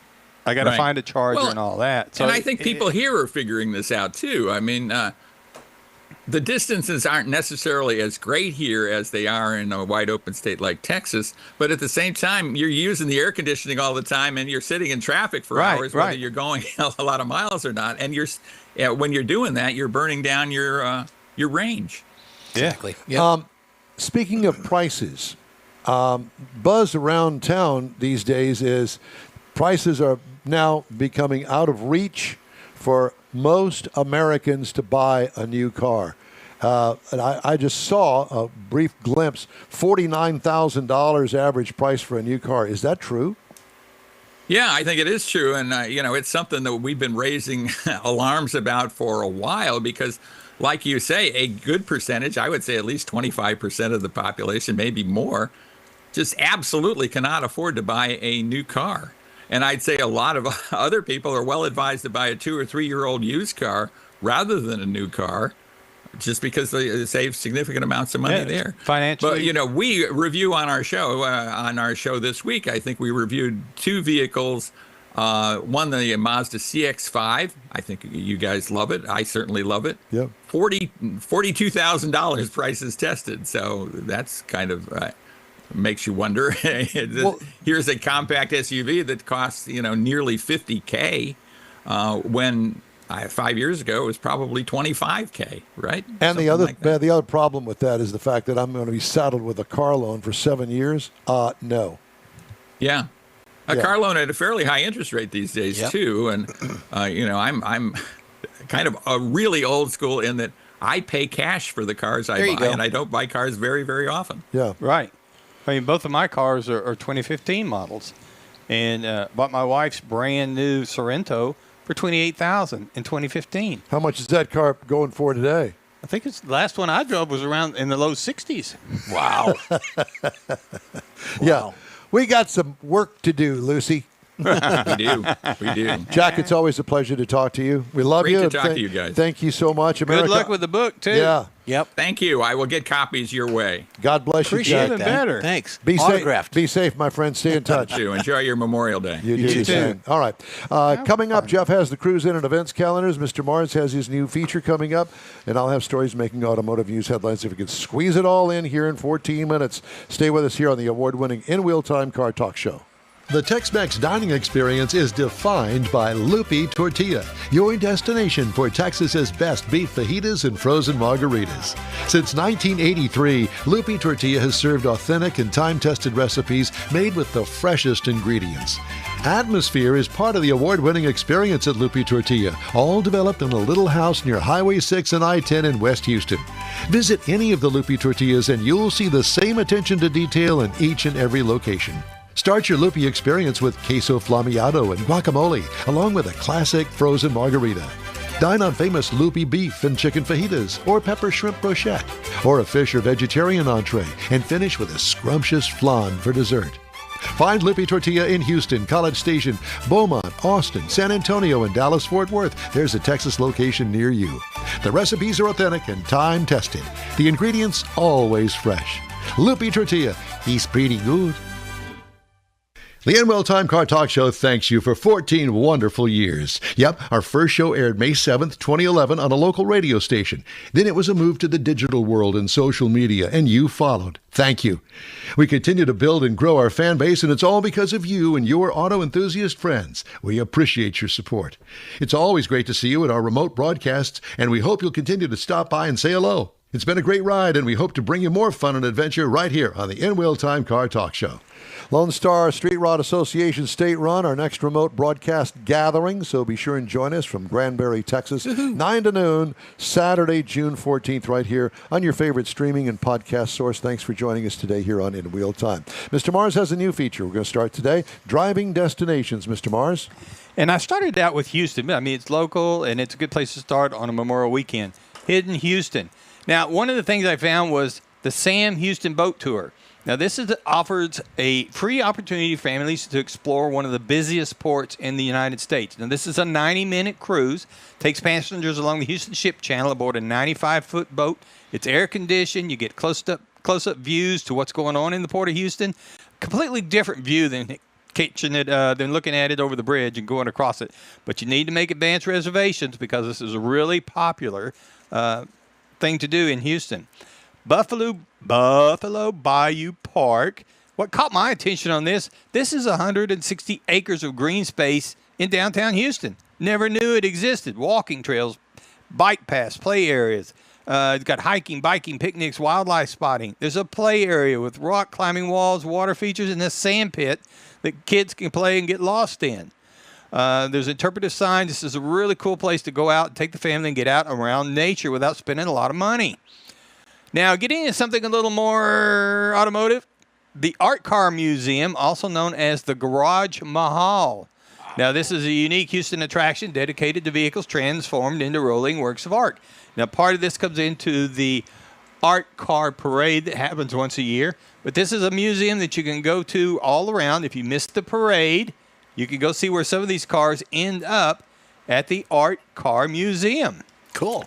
Now, the other thing that you want to look at if you're a car guy is the Hemi Hideout. Now, this is outside of Houston, but we're going to call it the Houston area because it's so awesome. It's 40 minutes west of Houston in Brookshire. It's a private collection of restored Mopars, neon signs, and Americana. 21,000 square foot building to put this in. The building itself is worth going to look at. Absolutely. If you like the signs and everything, this is a great place to go. Need to make advance arrangements.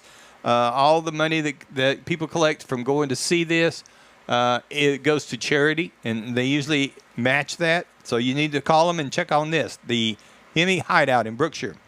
Then going over to Speed and Sports, there's something that I found called the Houston Motorsports Museum. Now, this is out in the Woodlands area at Speed's Motorsports facility. It's a museum that's focused on the collection of race cars, memorabilia, and historic vehicles. It's dedicated to preserving the history of motorsports in Texas, and specifically, and beyond with things like Indy cars, Formula One, NASCAR, and endurance racing machines. Great place, close to go check it out. Plus, you can do a little driving while you're out there. Finally, I wanted to mention the Lone Star Flight Museum. Now, it's primarily focused on aviation, but it's such a cool place. It's in Houston, includes a collection of vintage military aircraft, war era automobiles, and it's out at Ellington Field, and it's got some World War II Jeeps, motorcycles, staff cars, and some other transportation vehicles. They even have hands-on activities with simulators, guided tours available. It's very family-friendly. Admission is modest, and this is a great place to go see some really cool stuff with your family. Check out Hidden Houston while you're out and about. All right. Thank you, sir. Very good. Jeff has the Cruise In and events calendar. I do. Excuse me. 20th Annual Friendswood Classic Car and Bike Show. We're including bikes because they're two-wheelers. I like them. It is today. It is from 9 a.m. to 2 p.m. It's at 1054 South Friendswood Road, South Friendswood Drive in Friendswood, Texas. That's where David is. Yep. Participants are invited to bring their classic cars and bikes. A family-friendly event. Starts at 9, like I said, about 2 o'clock-ish when everybody kind of breaks up the event. Then you got Memorial Day Weekend Beach Car Show. This is at 2612 Gulf Boulevard in South Padre Island. This is for our Corpus folks. Memorial Day Weekend. It's happening today at Cocoa Beach Hotel in Cocoa Beach Hotel in South Padre Island. Attendees can enjoy a day filled with the beach, music, cars, bikes, all that good stuff, sponsored by King Automotive and their vinyl wraps. Then you got Garages and Gearheads in Katy. That's an annual event. It's like every weekend, 9 a.m. to 11. It's going on tomorrow. So Kids in Cars, that's another one. Tomball. It's where you take your kids, their big wheels and all that stuff, and have a car show. That's it. Thank you. Some of the stories making headlines this week. Equipping vehicles with driver assist technology has an unintended consequence, it turns out. An increase in the cost of insurance and auto repairs. Bet you didn't think of that. No. It's almost becoming too expensive to fix the car, according to Hami Ebrahimi, Chief Commercial Officer at Caliber Collision. Okay. Insurance and repair industry experts are urging automakers to consider how the complexity of driver assist systems has impacted the cost of ownership for motorists at a time when affordability is a widespread concern. Total cost to own and operate a new vehicle is $12,297 per year.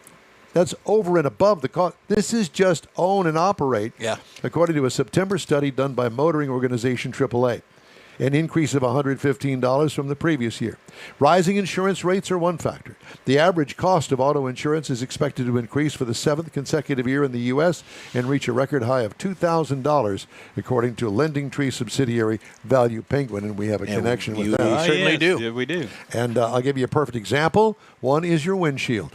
Well, it's just not a windshield anymore No. because the windshield has now become all of the stuff that It's a computer now. The car looks ahead and sees the road ahead for you, and it turns into a total pain, especially when you got to replace that windshield. There's one reason, amongst the other things, including the stuff like lane keeping assist. Somebody needs to clip the wires on that, kind of like giving it a vasectomy. I haven't turned mine off. It's awful, just awful. I hate fighting the car you to gotta fight keep the it in car. the damn lane. Yeah. That's just one of the many gripes that I've got. The only one I really like is the one that vibrates the seats. Easy.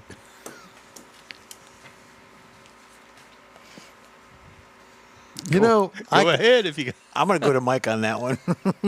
I'm just saying. Yeah. I think it's rather unique. You know, I see you turning a little red there, Mike. Well, It's the lighting in the room. I was already putting a response together for no, what I thought you were going to say. what you were doing is trying to avoid answering it because you know that Becky is listening. Well, that could be too. Thank you for the cupcakes, Forgot about Becky. that. Let's see. Which one of these am I going to do here? Okay. U.S. Senate voted to block a California program banning gasoline-powered cars and other vehicles by 2035, sending the measure to President Trump for his signature. The 51-44 vote, May 22nd, rolls back an Environmental Protection Agency waiver issued under former President Joe Biden, allowing California to enact emissions standards even stricter than the U.S. government's requirements to increase sales of electric and other zero-emission vehicles. 11 other states, representing a third of the U.S. auto market, also adopted California's regulations. Shame on them. The decision to repeal waivers for the state automobile program is a win for automakers and dealers who had lobbied heavily against the rules. The Senate's vote overturns a decades-old practice of allowing the most populous U.S. state to set stringent pollution standards, first envisioned as a way to help California combat smog. That practice helped put Sacramento in the driver's seat, designating pollution curbs that applied in other states and have opted to follow along. Wow. All right. There's that. All right. Time now for a quick break here on the In Wheel Time Car Talk Show. Well, we're going to wrap things up right after this. You own a car you love. Well, why not let Gulf Coast Auto Shield protect it? Houstonian John Gray invites you to his state-of-the-art facility to introduce you to his specialist team of auto enthusiasts. We promise you'll be impressed. Whether you're looking to massage your original paint to a like-new appearance, apply a ceramic coating, install a paint protection film, nano-ceramic window tint, or new windshield protection called ExoShield, Gulf Coast Auto Shield is where Houston's car people go. Curbed your wheels? Instead of buying new, why not have them repaired? How about a professionally installed radar detector? Gulf Coast Auto Shield does that too. Get a peek inside the shop and look at the services offered by getting online and heading to gcautoshield.com. Better yet, stop by their facility at 11275 South Sam Houston Tollway, just south of the Southwest Freeway, and get a personal tour. Gulf Coast Auto Shield is your place to go for all things exterior. Call them today, 832-930-5655 or gcautoshield.com. The award-winning In Wheel Time Car Talk Show now reaches 5.3 million folks each year. Check us out on InWheelTime.com, the Odyssey Radio app, YouTube, Facebook, and just about every other entertainment source out there, including our live broadcast every Saturday, 10 to noon Central Time. The In Wheel Time Car Talk Show has informative automotive guest interviews, new car reviews, along with popular features including Jeff's Car Culture, the latest new cars, cruise-ins, and racing dates. It's InWheelTime.com. Join us. Well, you know what the sound of that means. It's the end of the show. That's all for this week's In Wheel Time Car Talk Show. Be sure and check us out at InWheelTime.com. We're always looking for new, informative, and fun automotive things. If you have an idea or event or road trip and destination information, let us know. Our email address is info@InWheelTime.com. Hey, when you're looking for award-winning car talk, you can find the In Wheel Time Car Talk Show 24/7 on the In Wheel Time app.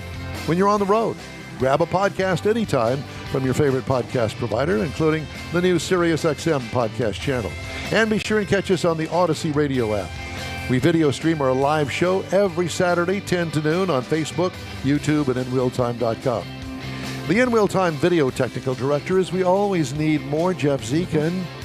For booking agent, video editor, and people finder, and do it all, Mike Out of This World Mars, Chief Engineer David Ainsley. I'm Don Armstrong. Be safe out there.